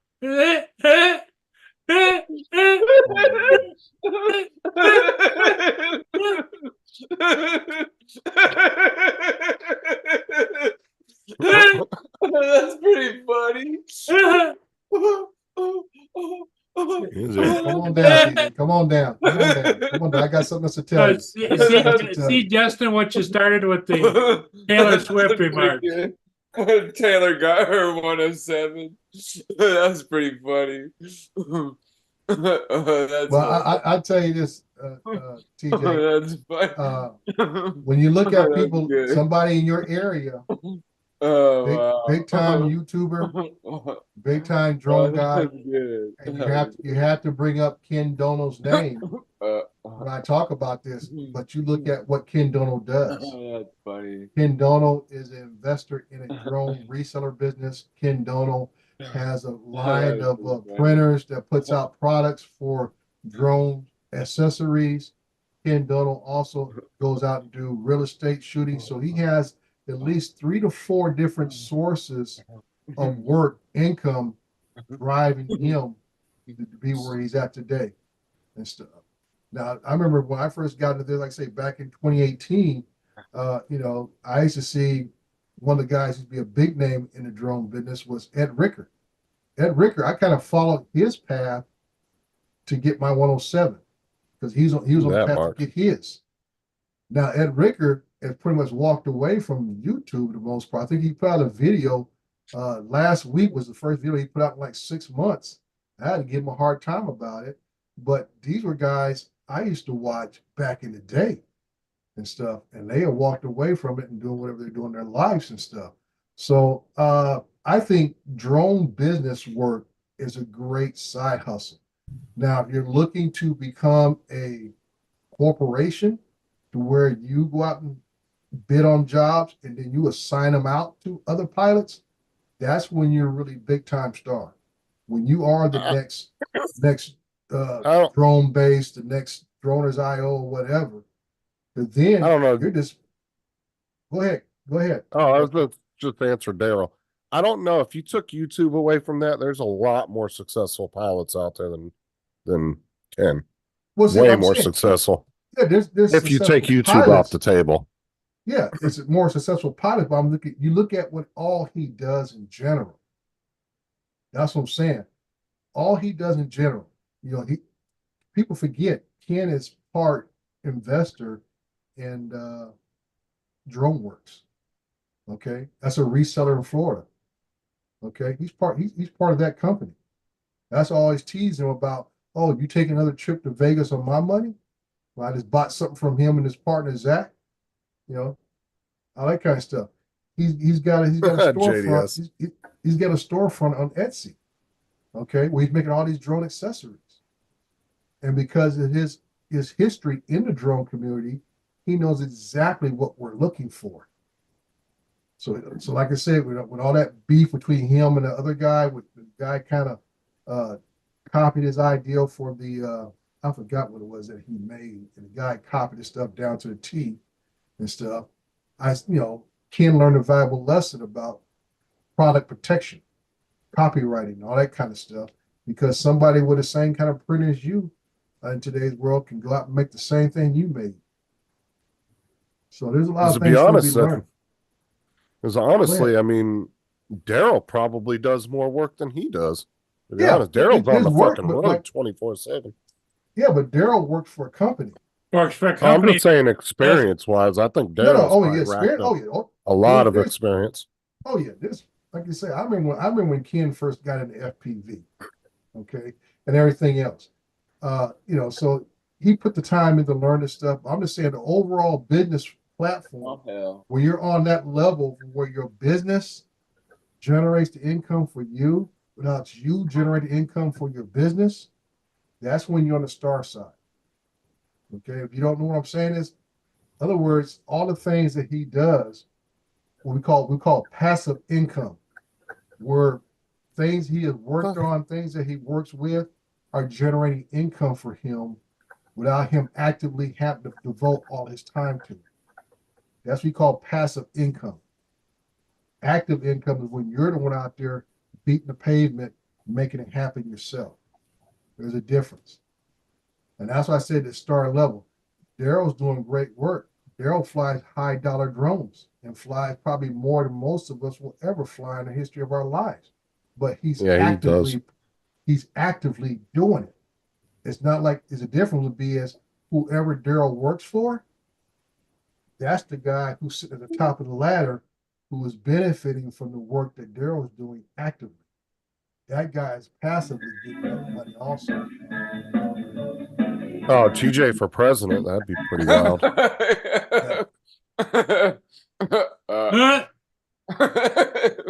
So, Mr. President, what do you think we should do about this? I don't know. TJ. Mr. President, the grocery store didn't have your favorite cereal. Nuke 'em. Then he come back and said, "No, I meant to nuke cereal." That's funny. So Man, what's going on with David today, Justin? He had surgery yesterday, I think, and Well, then she said you had it today. no, He had some kind of cyst on his back, and I guess it popped yesterday or something. It popped. And And you sent him now they home. got to go do some kind of surgery today. So Oh, okay. So it's follow-up surgery. not entirely sure the whole thing, but Okay. Well, it kind of popped on its own, kind of like what TJ does periodically. Oh, okay. He just pops off. no.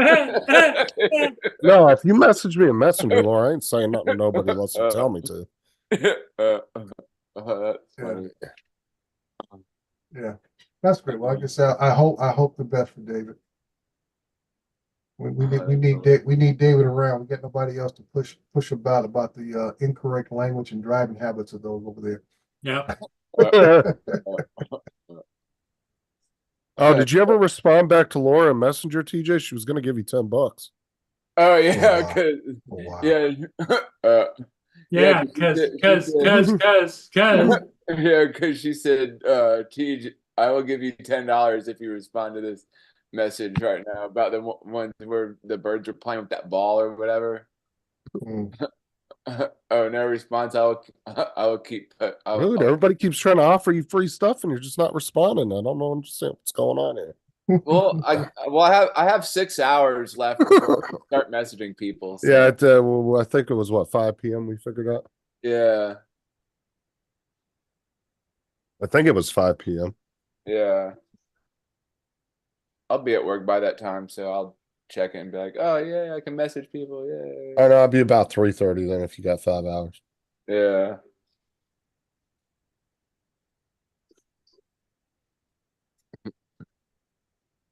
President Tej.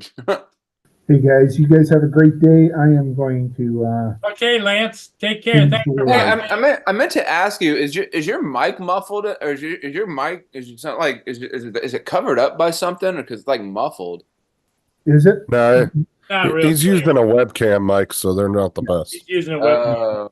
Using Yeah. a webcam mic, and then when I turn the mic away from me, you don't get the audio Right. that you want to go straight on, I think. Yeah, Right. webcam mics kind of sucks Yeah. in general. Well, So- Lance, I'll be right behind you, partner. Even though I'm not going into work today, I got some other things to get ready to do. Hey, And Dre, that's- by the way, your show was awesome last night. I caught thank you you. a little live, but you were right in the middle of the Lions game. That was Yeah, kinda- I know. Yeah, It's- I'll have to go back and watch the replay because I missed it last night. Yeah, I tough watched some of crowd. it. I watched some of You it, sh- and then I watched the rest of the replay this morning. So good Mhm. job. Well, thank you. Like I Should said, have called up Matt. He would have got a hold of the NFL and been like, put the game on pause. My boy's on. I know. Hey, Matt, who ended up winning last night, anyways? Not the it's gonna be Lions. it's gonna be the Chiefs and 49ers Uh, in the Super Bowl. Dude, I thought the Lions were See you, going to have it. But that last Hey. half, man, they played like crap, man. Yeah, They just totally bombed. That's why I say it's a tale of 60 minutes. You got to play a whole game, not half a game. It was like two different. It was like the Chiefs played, or San Francisco played really crap the first half, Yeah. and Detroit was just dominating. And then it was like a complete switch around in the second. Yeah, just like the first game, it could have went either way. Baltimore had a couple of key plays if they would have completed, especially that play on the goal line with the guy fumbled the ball. That was just like crushing blow. I think that just took the wins out of Baltimore's sails. That play right there alone, just like we can't get over the hump. But Right. they'll live another day and stuff. So I'll keep listening, but I'm gonna pop off here, Paul. And stuff. Okay, yeah. Well, we're not going to stay on all that much longer. Okay. I'll talk to you guys later. All right, Okay. Dre, we'll see you. Later.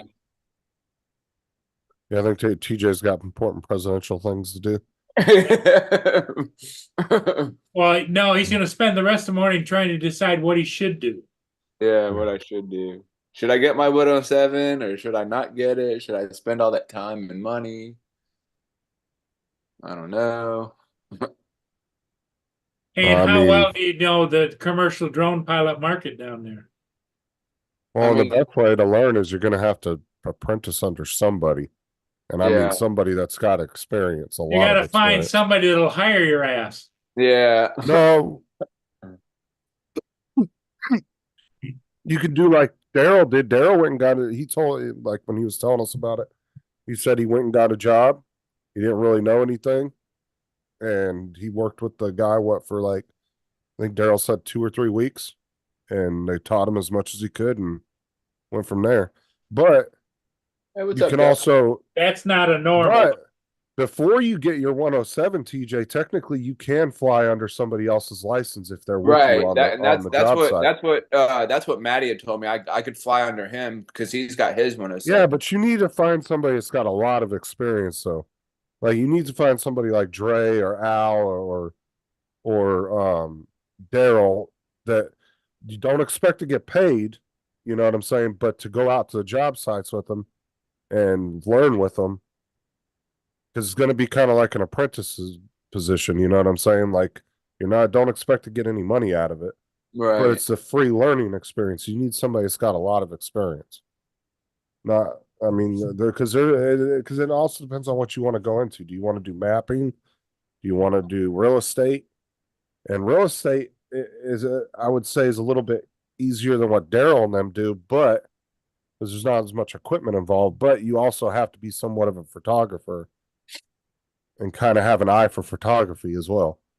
Yeah.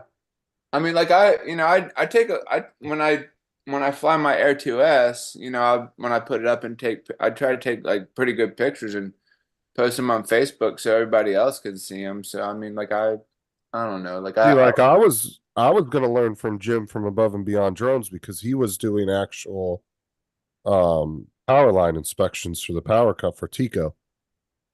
And he's done a bunch of power line inspections, construction job sites, stuff like that. I was gonna fly under him before he disappeared. He was gonna let me fly under his license and go to the job sites with him. He was gonna teach me how to do it. But that's not a bad idea, Dustin. He's talking about get a hold of Ken because he lives. I think he's in Tampa. I think he's in Tampa. yeah, he's in Tampa. Yeah, and he can mentor me and get me licensed. But the thing is if you can find somebody you can kind of like shadow for a little while, that will give you an idea whether you even want to do it or not. Then you can decide whether you want to spend the money on getting it. You know what I'm saying? I might shoot him when I'm able to message because I don't have his personal number, but I might shoot him a message and say, The only hey, thing is you're what, 4 hours, 4.5 hours from him. So if you go, yeah. I I mean, don't know. I've driven to Tampa before, and it really wasn't that bad of a drive, though. I mean, if there's a way you could afford to go down there for like a week and shadow him, and he'll, was cool with that or whatever, but you definitely have to ask him. Yeah, But you need to you got to get some experience under somebody really knows their shit. yeah. I don't really. Because, like I said, it depends on what field you want to go into. You know, Yeah. So-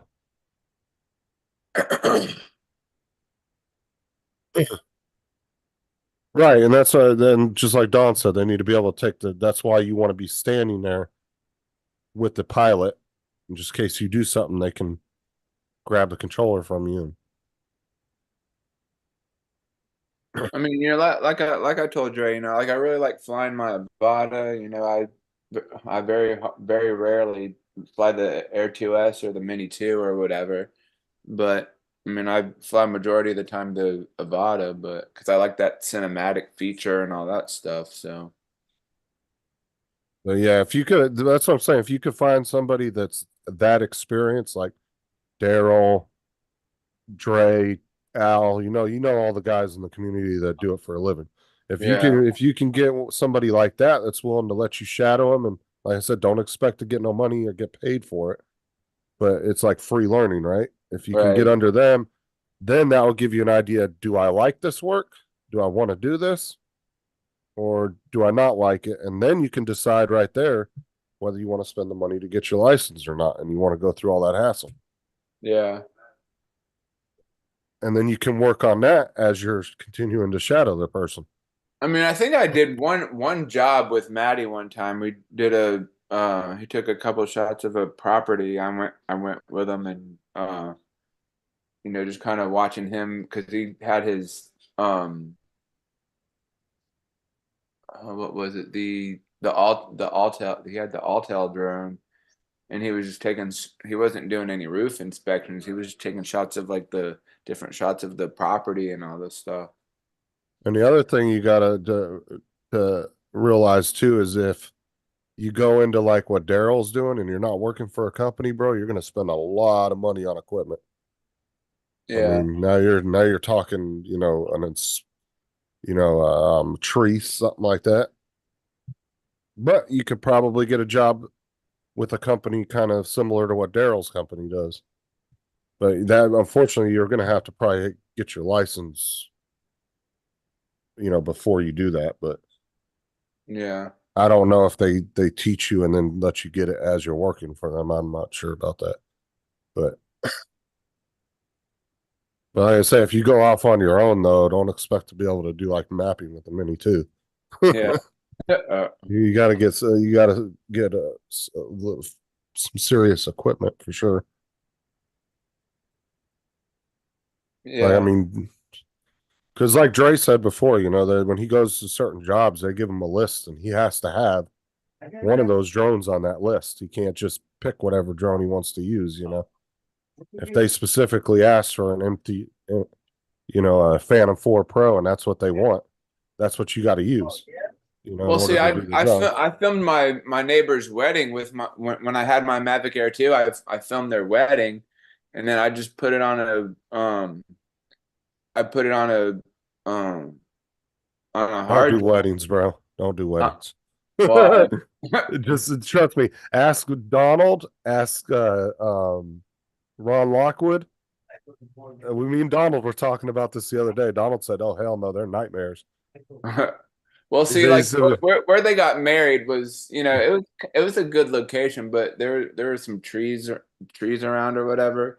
Like I wanted to, like, you know, follow them walking down the aisle when they finished with their little doing all this and everything, and like I wanted to film them like walking down, but I was afraid to go through the trees with the props the way they were and stuff.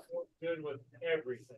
Well, that's what I was saying, Dustin. If he could find somebody that he could fly under their license, just even for a week or two, just to get a feel for it, then that will let him really know whether he wants to do it and go waste some money or whatever, or not waste some money, you know, whatever he wants to do.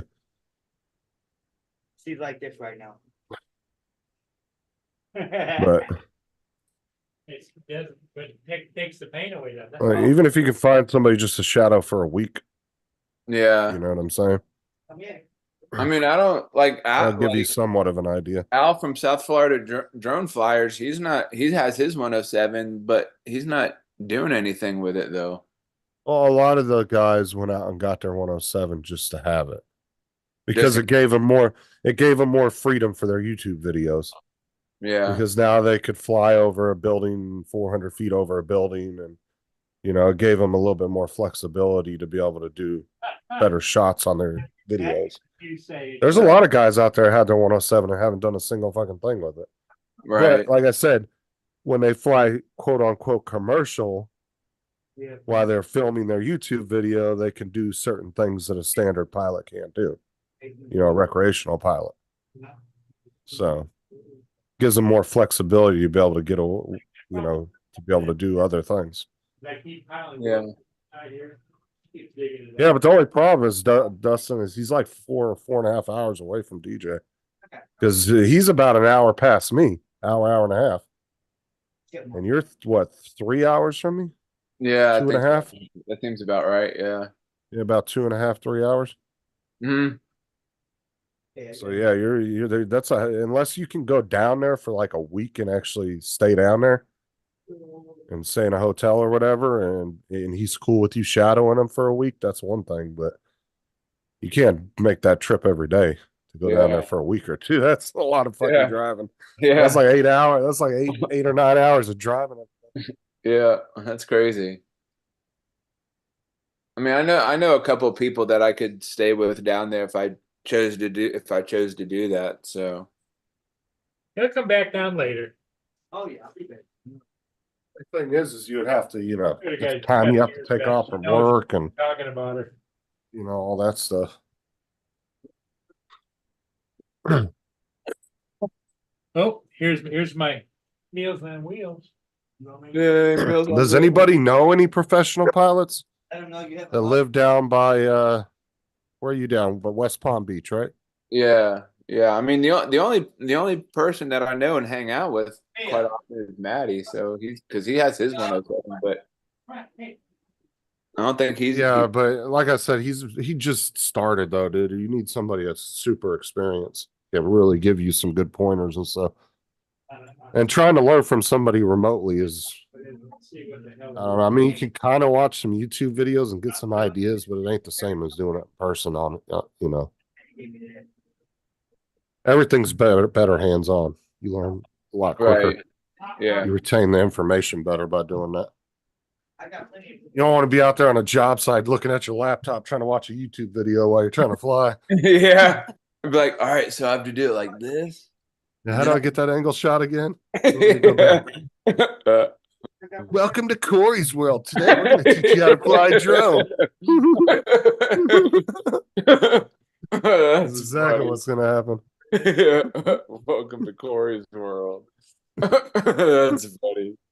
I knew I came down for it. That was- All right, baby, I do have to go. Oh my god. Oh, you're finally getting that out of 3, huh? You weren't. You been out flying lately, Dustin? Fucking garbage. There you go. They got great. I don't ever see much of you anymore, man. I know you've been busy with work. Okay. Yeah, your last video was. Well, my like 4 Meals weeks on ago. Wheels game. What'd you get? What'd you get? I'll show it to you. A burrito. No. What is it? Looks like baked beans, corn, and some rice. Oh, that's here, let me take the lid off it.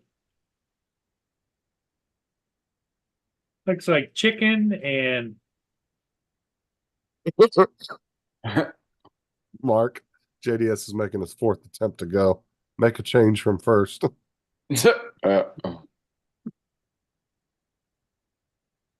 some kind of a smash. Should just mix it all together and just eat it. That's what I usually do. No, I can imagine, Daryl. Yeah, a lot of computer stuff and all that involved. Computer programs you got to learn and everything. And you got to be able to look at it and know that you Damn, did it JDS, how correctly, many right? times are you gonna say you're gonna go? You keep saying you're gonna go, but you're still here. He was gonna go fly, wasn't he? Don't make Yeah. me get on Sarah's account and boot you out of the chat.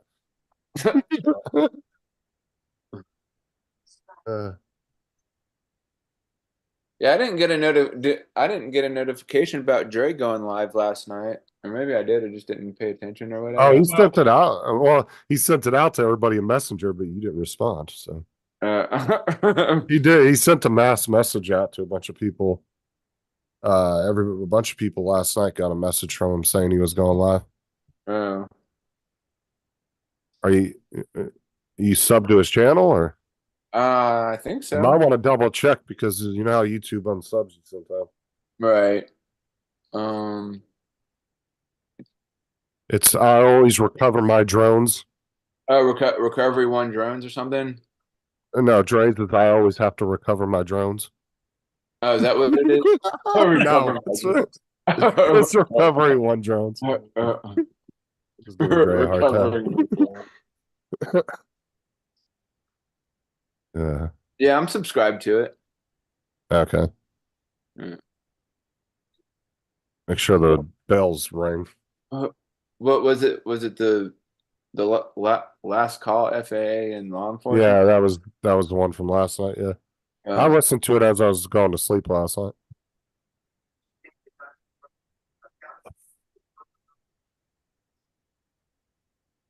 He was talking about like dealing with law enforcement and how you deal with the cop and how the cops perceive people and different things Oh. like that.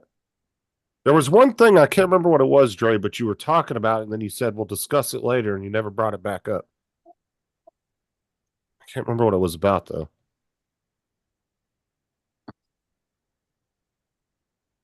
Sirens Bile running.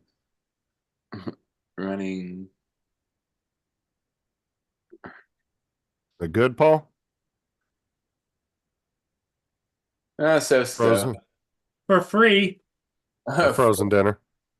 Frozen dinner for free. FRE. Yeah, you ever see the guy on YouTube that goes to the dollar stores and he buys all the frozen dollar store food and he tries to make meals out of it? No, I don't think I've ever Oh seen god, dude. Their ribeye steaks look so disgusting, dude. it. So like Dollar Tree has these like they call them ribeyes, but they're like this big and they're $1 a piece and they're about that thick. They're super thin. yeah. But they call them ribeyes. I don't know if that's actually what it is. But yeah.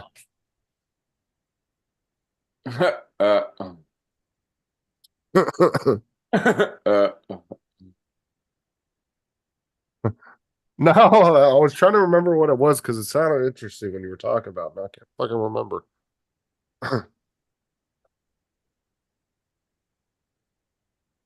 TJ, I didn't know. what you need to do is get yourself an agent and do a modern version of Pee Wee Herman. That would be you.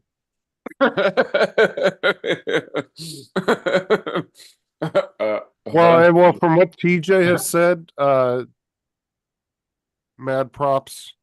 I think TJ's more of a hands-on learner than book learner, aren't you? yeah. I think Because I'm you said more- you have trouble. You said you have trouble taking tests and stuff like that, right?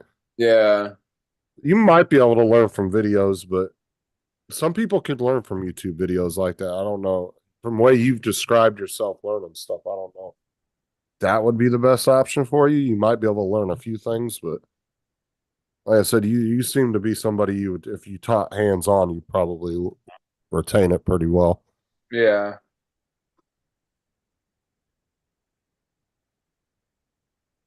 I'm more of hands on.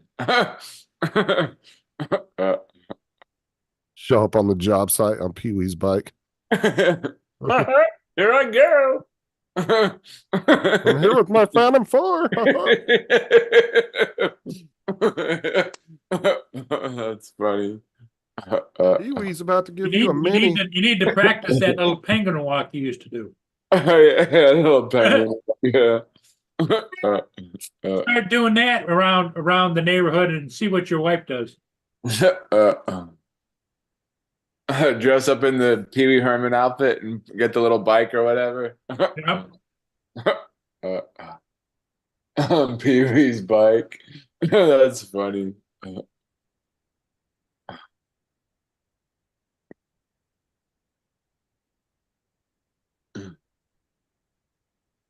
I mean, it seems like Randy kind of learned from YouTube, though, from what he was saying. Yeah. I mean, you could, like I said, you could probably learn a few things, but I definitely think you probably benefit from watching somebody in person.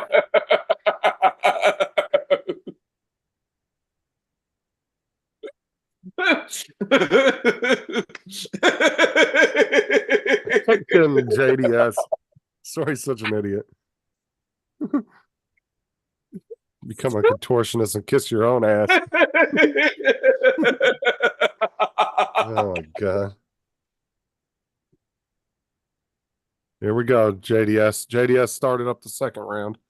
Did you read what JDS put in the chat, Paul? What's that? Read what he read his second to last comment.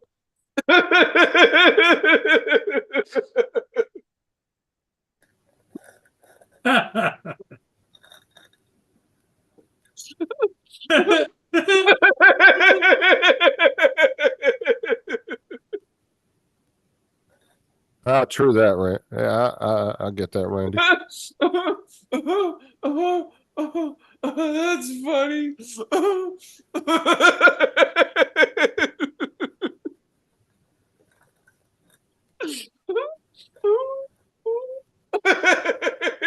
All Not to right. change the subject, guys, not to change the subject, but who has cable TV compared to like Hulu or YouTube TV?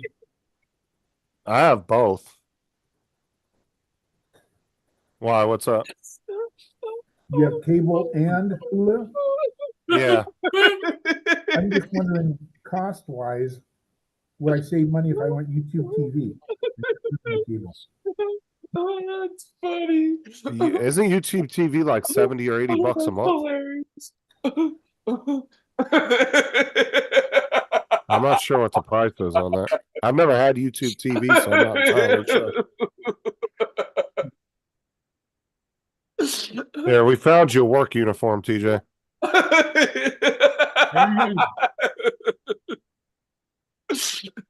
So, I've never had YouTube TV, so I don't know how well that is, to be honest, Lance. That's hilarious. Honestly, I don't even need the app that I pay for because I can find all that shit free on the internet. I got a couple of websites I can go to and watch all that That's stuff for funny. free. I don't even know why I pay for those half the time. Oh god. There's rarely a show on a streaming app I can't find online for That's free hilarious. or a movie.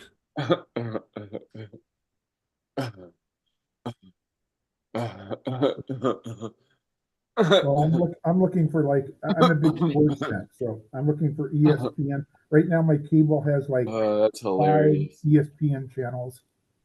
Let me look at something real quick, Lance. That was pretty good.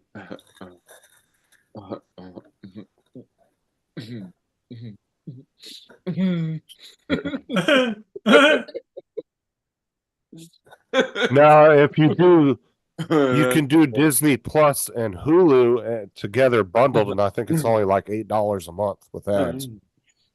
So you can get two apps right there for pretty cheap. That's You can get, I think YouTube has a ESPN.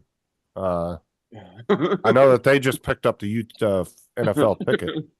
They're doing the NFL thing now. NFL channel, Do what? the NFL channel.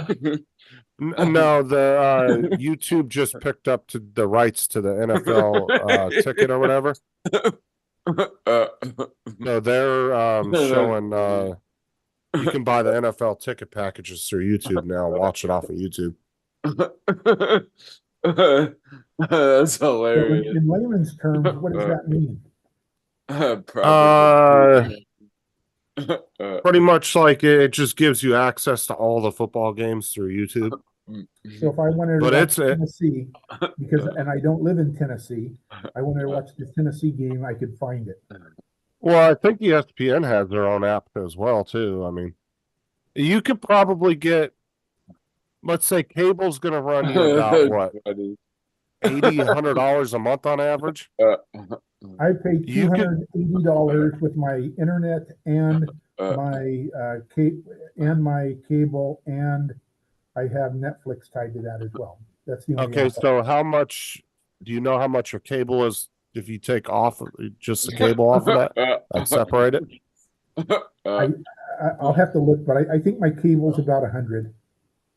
Okay, so you could get probably That's funny. 6 or 7 apps and you'd still be under $60 if Yeah. you get the subscriptions to them. I mean, and you can go around and do free months on some of these and try them out. Like there's Paramount Plus has a lot of good shows. Peacock has a lot of good shows. They also have live TV. That's where I watch the football games from sometimes. You have, like I said, you can get Disney Plus and Hulu bundled together and you get it for like $7 or $8 a month. It's pretty cheap as a bundle plan. And Hulu's got a lot of shows on it. It's kind of like it's not quite as much as cable has, but it's pretty close. So, now how much is Hulu TV a month? Because I think that's pretty expensive, Randy, if I'm not mistaken. Is it? YouTube TV is about 60, and I think Hulu TV is about the same. Okay, so I mean, just do your cost analysis. It's only going to save you what, maybe about $40 a month. I mean, if you feel like that's worth it, and check it out. Why not? But at least with the Hulu TV, it's mobile. You can take it anywhere. You know, if you go on vacation, you have it on your tablet. You can watch it at the hotel or whatever. You know what I'm saying? So that's Yep. one good thing about it. And it's on multiple devices as well. You can go to Right. different rooms or I think it covers up to 4 devices in HD. Yeah. So you and your wife could have it on 2 devices each, your phone, your tablet, or computer, or laptop, whatever. It's pretty much up to. It's not how many real devices it can be on. It's how many people can be watching at once. So you can have up to 4 people watching your account at one time. So you can have it on 7 different devices, but only 4 of those will be able to use it simultaneously. so if I had 5 TVs in a room, I could only watch it on 4. Right. But you could have the app downloaded and be signed into all 5. Yeah. You just wouldn't be able to use all 5 at once. Same with Netflix. Netflix has 3 different plans you can go with. They have the single standard definition plan, which is just for one device at a time. Then they have one where 2 devices in HD can watch at once, and then they have the 4, which is the most expensive one. That's where you can have it up to 4 devices watching in HD at once. But yeah, like I said, it's the only thing I would say is I know Hulu and a lot of those usually offer you a free week or month to try it out. See if there's a Yeah. free thing that you can try out for a week or a month and see how you like it and go from there. And I would, if you could look at your cable bill and really break it down and see how much you're actually spending on your cables, I'm gonna think you're right. It's probably gonna be around 100. Well, like I said, with the Hulu TV, if you got a smart TV, download it on your TV. You can have it on your phone. If you guys go on vacation, you can take it with you. When you go to work, you have it. Pretty much mobile cable, you know. I think that alone is a lot nicer. Yeah. And is it Randy Mad Props Media? Is that Randy? Yeah. He's saying in the chat that he has it and he has everything basic cable plus extras for $80.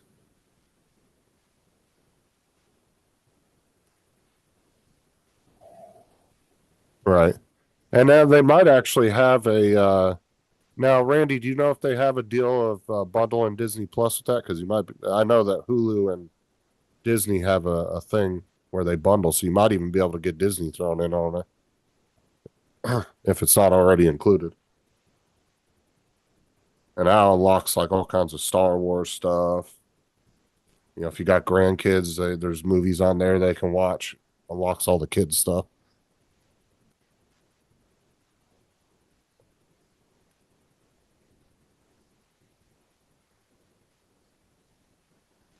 It's like I have Disney Plus and Hulu bundled, so.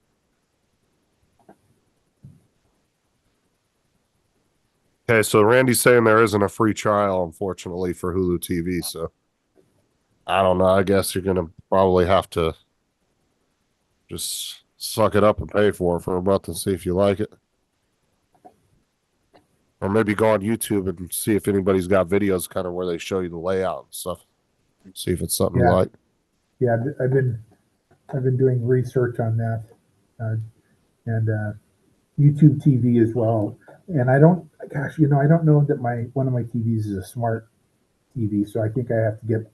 But I do have the Roku stick, so I can plug that. Oh, in. well, then that's all the Roku does is turn a non-smart TV into a smart TV. Yep, exactly. If you have a Roku, then you're fine. You can just download it on there. Hulu's standard on all Rokus. I mean,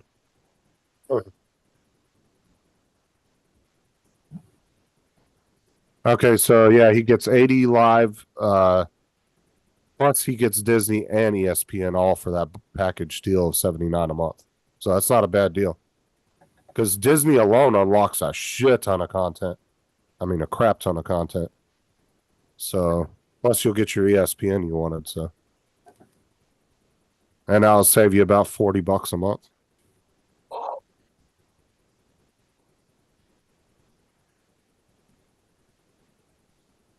But like I said, the one you kind of have two positive outcomes of switching over. Not only are you going to save 40, but like I said, now your cable's mobile. You can take it anywhere with you. Not like at home where you're kind of stuck with a cable box, you know. Yeah. And And it has I can DVR use and my- all that. I can keep my email address. Is that correct? What do you mean keep your from your cable company? Yeah. As long as you have the internet with them, you might be able to. I don't know. You keep the internet, yeah. I'm assuming maybe. I don't know. You have to contact them and ask them. If Yeah. not, I mean, just start up a Gmail just for that. Yeah, but then I've got as popular as I am, I've got too many contacts to. See, that's why I don't like using cable emails. Yeah, and I, Because looking back 20 years ago, I shouldn't have, but who would have thought back then when Gmail didn't even exist? oh, well, I mean, call and ask him. I mean, I don't know if he can Yeah. maintain the internet with them. I'm assuming you're just dropping the cable side. If you keep Yeah. the internet, I'm assuming. I don't know why they would just get rid of it though. I don't know. That's something you'd have to call and ask your cable company. Sure. Either that, or either that, or you might have to make a new email and then just start moving everything over to it one at a time. You know, going through your contacts, switching any personal stuff you have linked to it. I had to do that when I got my new email. It's a little bit of a pain, but it can be done.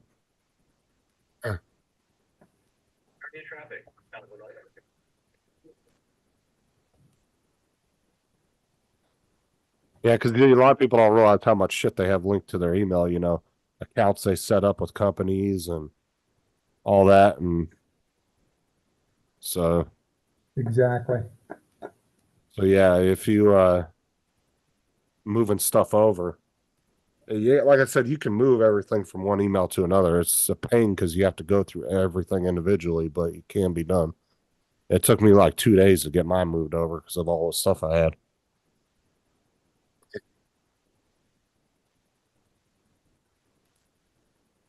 All right, that would suck though if they told you no, you couldn't keep it, because then that's kind of forcing you to keep your cable just to keep your email, Yep.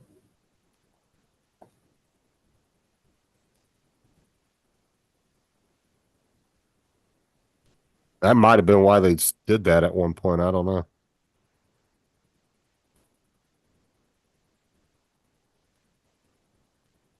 All right, guys. Well, I'm gonna hop off for now.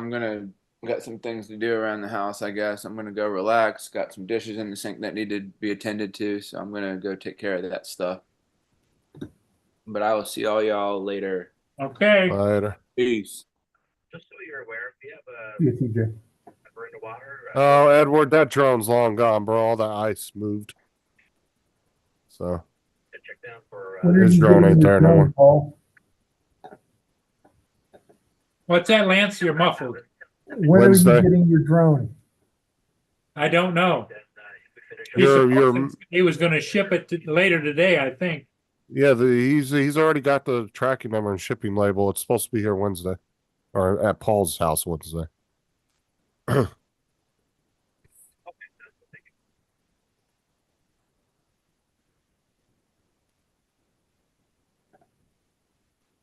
Yeah, Russell sent it out. Is sending it out today, so he already printed everything at the house and boxed it up and everything. They're gonna come pick. Either he has to drop it off or they'll come pick it up from his house, but it's already in their system. So, what's up, Russell? And there's Russell in the chat.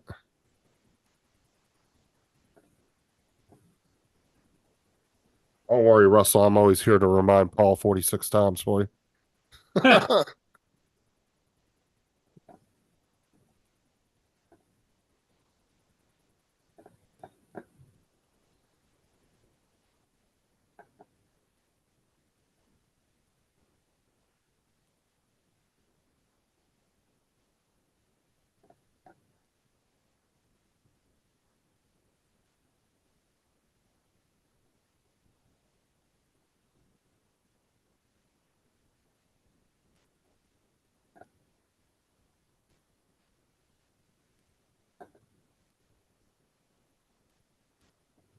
Yeah, and that sucks, Randy, too. That expensive of a package, they should really give you at least a 1 week trial on that to try it out.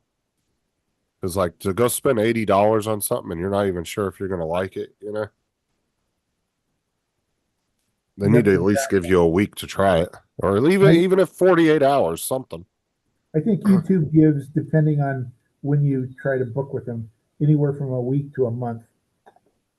Shit, they gave me 2 months of YouTube Premium for free. They sent me an email or a thing in my YouTube studio and said, "Would you like to try YouTube Premium free for 2 months?" I was like, "Yeah, since it's 2 months, why not?" So I went and did it, and then when the 2 months was up, I just didn't renew it. It was convenient. I liked it while I was using it, but I'm also not paying, what was it, $17 a month for it, whatever the hell it was.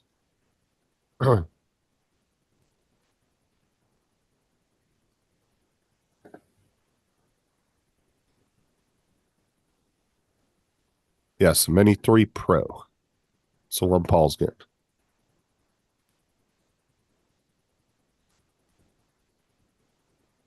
I thought it was a Mini 2 Pro. Oh, for fuck's sake. There's no Mini 2 Pro. There's just a Mini 2. So I'm getting a There's a Mini 2. Mini. There's a Mini 2 SE, but that's just a freaking So I'm getting a Mini 2 SE? no. No. You're getting a Mavic. You're getting a Mavic 3 Classic. Not as good as the one Russell sending me. He's sending me a Mavic 3 Enterprise. He was like, I got like 6 of those just laying here. You want one? I was like, sure.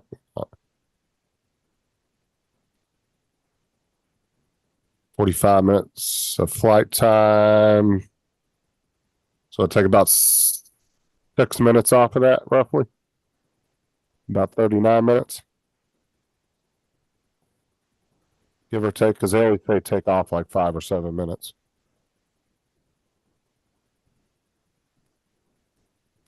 So I'm supposed to get it, Russell, Wednesday afternoon. Is that what you're saying? Yes. Yes, Wednesday. Okay. Normal, you're going to get it Wednesday whenever your normal UPS guy rolls around there. Because they usually go. Usually in the afternoon, early afternoon.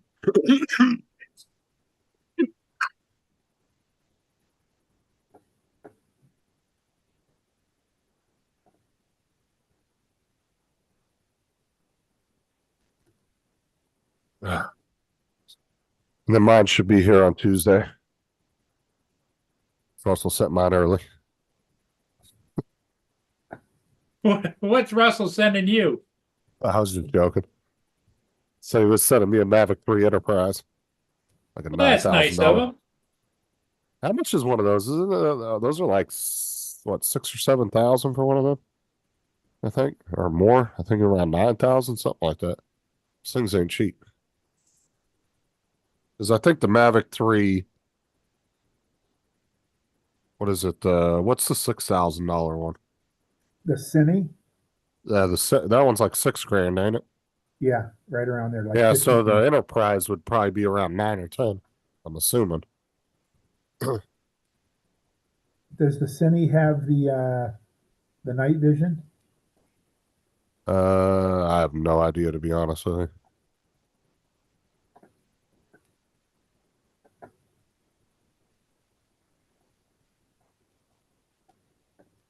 Yeah, Lynn sent it to Paul too as well. You have the tracking number. Lynn sent it to you in your email.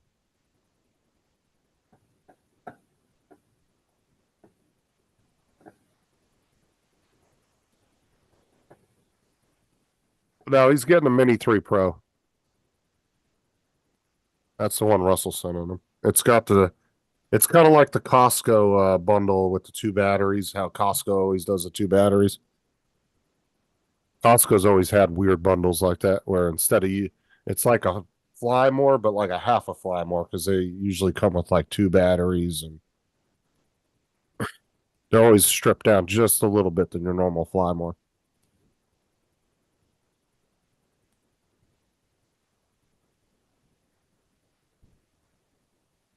Yeah. I must not have the right tracking number. Are you sure you put all that in correctly? 1ZJ6W 1T3032002. Oh, it's probably because it hasn't been picked up yet. Yeah, but it says it's the tracking number you entered is not valid. Yeah, but they haven't scanned the box in yet because he hasn't sent it off yet. So he's gonna send it off this afternoon. I'm assuming they're picking it up from his house if he printed the label out at home. They're probably gonna come by and UPS guy will grab it from him when he comes by this afternoon. I would try it again this evening. I don't. Well, you know, I wrote it down quickly, so I don't. Maybe I got the wrong number. Well, like Russell said, the tracking number's not going to come up as valid until they actually pick it up and scan it in. So.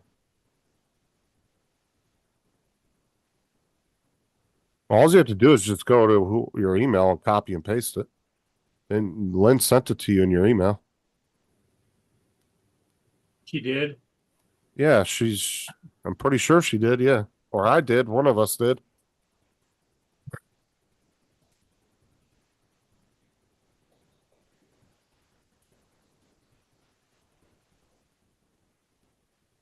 Oh, he's going to the UPS drop off box and wait for the driver. Yeah. Did you ever actually go to see if your drone was still there? You never went back, did you? What? Where? To see if your drone was actually still there? Yeah, I went yesterday morning and the ice flow was gone and the river was high and it was flowing. Yeah, so that it's definitely was gone, Edward, by the time he went back. Because all the ice that it was sitting on was gone, so JDS says it's coming to him because he paid Russell more. Mark.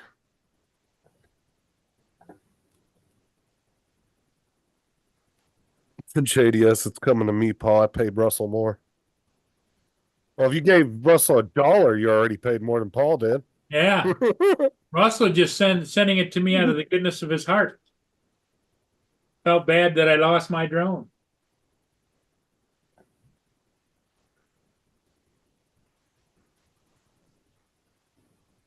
That's what I did when that jackass stole Dustin's drone. I gave him that Mini 1 combo for free. I said, you can have it, dude.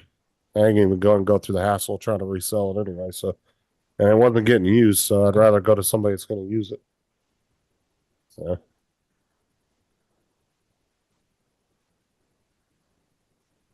because Dustin had some jackass roll up on him on his motorcycle and grab his drone off the ground and then haul ass with it on his motorcycle.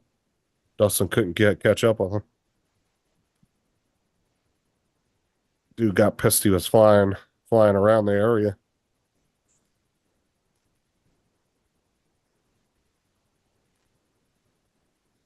Was the drone shut off or was the drone turned on when he got it? I think he had just landed it, and the guy rolled up and was all pissed off. Dustin Well, what was he flying should have in done the is he area. should have spun the props up and cut the shit out of the guy. It was kind of a cheapy drone, though. I think it was kind of like a Bugs or something. It wasn't a high-end mini. drone. Okay. Yeah, and so the guy drove off with it on his bike before Dustin could get to him. The guy rolled up on his motorcycle, grabbed it, and then hauled ass with it. And he was all, mad about it or whatever. And I think it was over in Wedge and Big's chat. He was talking about it. I felt bad, and I was like, I got this Mini 1 sitting here. Ain't nobody gonna want to buy it because it was the original Mini 1, and those things are kind of hard to resell and get any decent money out of. I was like, I'm not using it, so I just sent it to Dustin. Okay, JDS, take care. But mine had all kinds of bells and whistles on it too. It had the motor caps, and it was pretty decked out little Mini 1 though. So Is he still flying it? I don't know lately because he hasn't really been on YouTube much. He popped in the chat there once in a while, but he hasn't been around a lot.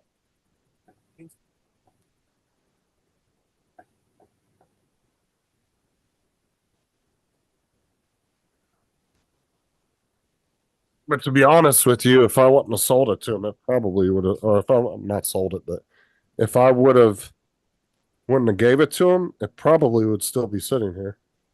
Because, like I said, to resell the Mini 1, I mean, it's not an easy drone to resell because a lot of people just don't want it. Even though it's a perfectly good drone, there's nothing wrong with it. A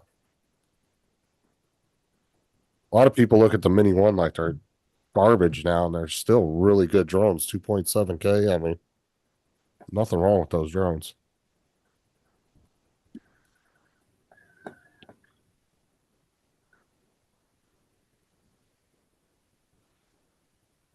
You guys see this window?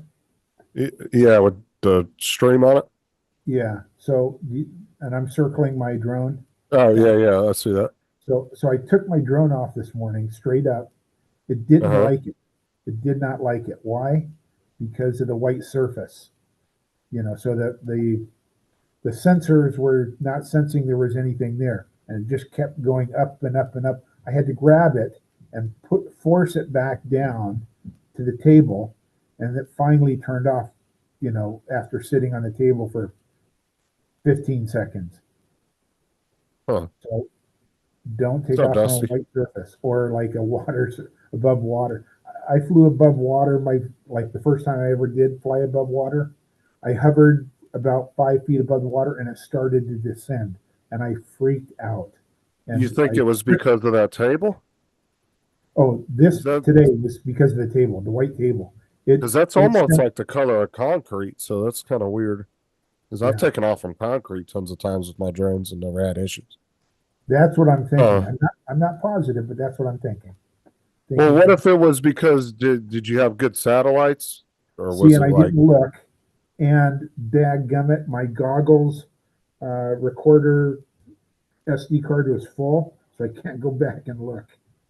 Yeah, I'm wondering if maybe the goggles, or I mean, not the goggles, but I'm wondering maybe if it just didn't have enough satellites, which caused it to maybe Yeah. wig out a little bit. That could have been another issue because you were inside. Yeah, and the goggles I could have looked back at the goggles to be able to figure that out. But and you know, and I had the 360 on top, but I've flown the 360 on top out in this hall before and back into this room, and I've had no issues as far as you know, losing control of the drone. But at any Yeah, rate, that's what I. Yeah, that's what I'm thinking, Daryl. I think it might have been the GPS wasn't fully locked on.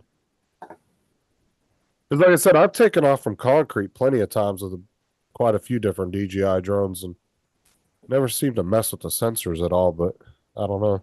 I don't know about that drone because I've never had one. But because that looked like exactly like the color of concrete, at least from through the camera, it does.